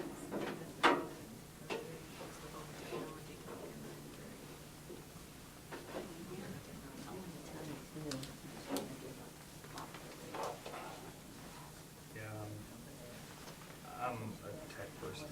I mean, I've got that See, sync and with the I'm- computer, I'm sync not with tech savvy. Why, yeah, smiling I am, but he has. I take it back, I only have one Our tablet coins? a day. I usually have two. No, I don't, they love it. Yeah. Well, and then that's my next one. If they want one, they better I get am one, so 'cause glad that's my second that she piece. just stepped You down. can have mine. It's pretty good, really good. I'm trying to go the other way on the holidays. Usually I eat way too much. I know, but, Todd, it's That's- 3 I'll- ingredients. really? 3. What? Oh, we were good on this one, Butter, peanut butter chips. but no, no, she's 1 amazing. can of sweet Yeah. corn milk. And they're doing their own arts and crafts. You just warm it up and, You get all mixed up on chocolate. microwave it? Well, listen to their peanut butter. Their presentations. There's a speaker bowl. There's a microphone built into it so you can do your conference calls. So I kept wanting to reach it. It's like, no, they're using it up there. I just want to toss it and say, hey, just use it. They use it all the time. We had some senior citizens that needed to be able to walk inside during inclement weather. Oh, very good. And these are I big. mean, I mean, it's like $35. They come about between 3:30 and 4:30, Yeah, 35. and they walk the lower level. Alright. I bought I don't know them by name. We've always run done in the gym, like It's as easy as, the middle you just school, have to do when it. I was What in high does school, that run mean? upstairs. Have someone And disconnect I- and someone I'm reach, like, hold the button, let it re-sync. Well, Sonny's working on putting it together, but she got so many In fact, I can turn it on. And they kept bugging me and bugging me and bugging me, and finally I Tired said, now. ring them up, and let's get started. Yeah, that's something I would enjoy. Yeah, now we gotta figure out how they're gonna do it on the weekend. Yeah, she wasn't at first, but I hear she's actually given up. Like, I was just looking in the at town. her reaction on the face when we were talking about it. Who's that? I just saw the look of like. Good? Well, no, not necessarily, not that. Really making the- Nervous about making it, you know, But but like I said, I don't know what your schedule is. make your decision. Yeah, when just you have something several else. on Most it. of the time would be best. I would think of that. And so you're able to Okay, do that. twin arms, the next one. I just don't wanna Maybe, with that big break in. lose any good teachers, These 2 just days because, are holidays but then again, in, on the that's not really an community excuse and not on to. custody staff. Not if they want Okay. to So they grow won't their work career, for they're gonna have to. Okay. Can't turn them into answers. Okay. What time we get that? Well, yeah, I just get that whole section. Rock on, man. Thank you, No, I didn't Charlie, know this is that, awesome. but I Yeah, was well, just, I hadn't seen the calendar until Huh? tonight, so. Thank you. no, I know. Okay. I just, I would, I thought this was our Christmas holiday. that was so- such a That's long, close Go with to it. it, yeah. I think it's a great calendar. You're my new You just have to favorite. pick 2 more. yeah, But it's actually great. and probably move the ending date back a couple days because of that. Well, yeah. Apples and make Yeah. crunch for- You want a bite? Just all right. Okay, we'll go back into session.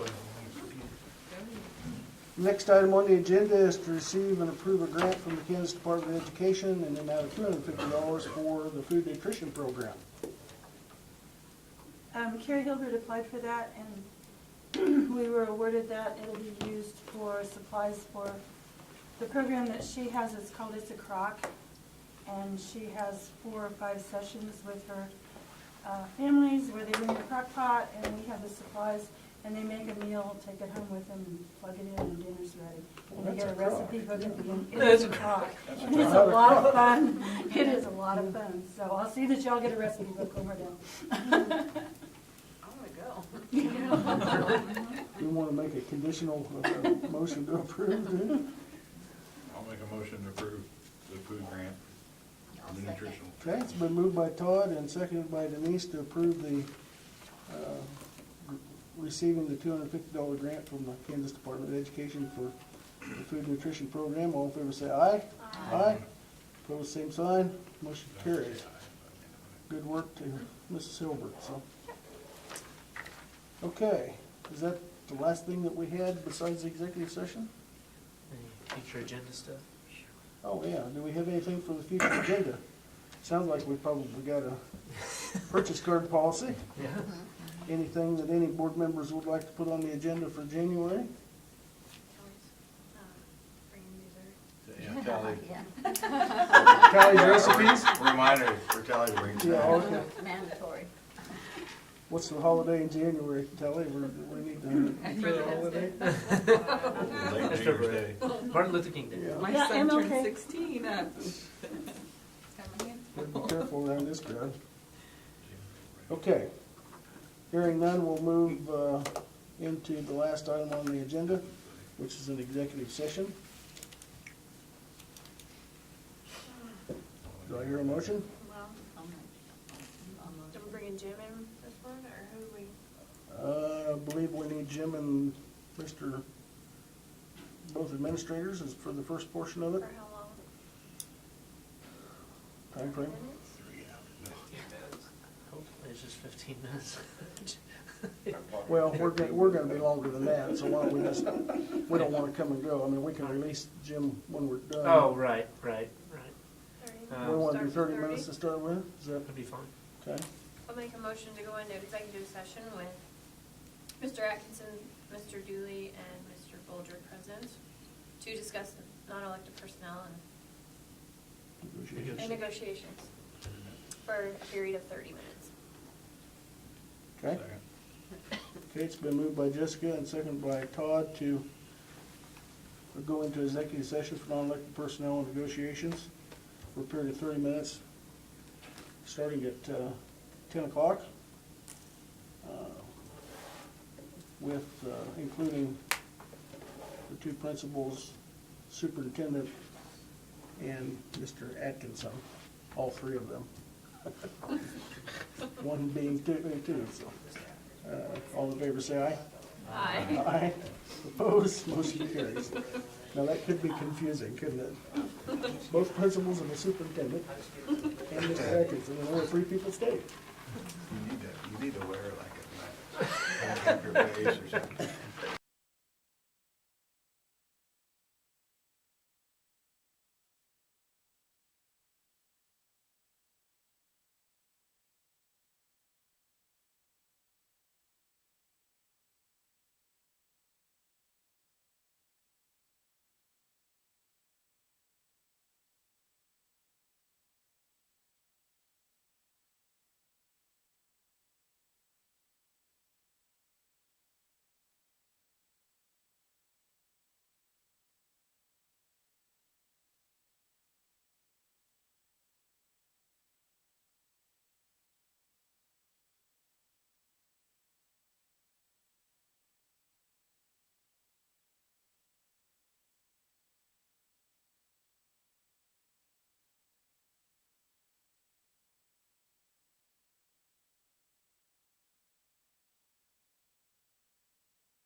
Those kids love Chicken them. nuggets. I don't care.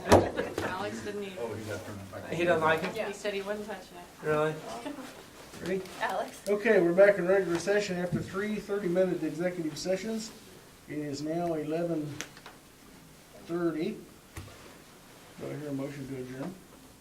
I have a motion to adjourn. Second. It's been moved by Denise and seconded by Todd to adjourn. All in favor say aye. Aye. All opposed, we are adjourned. Good talk, kids.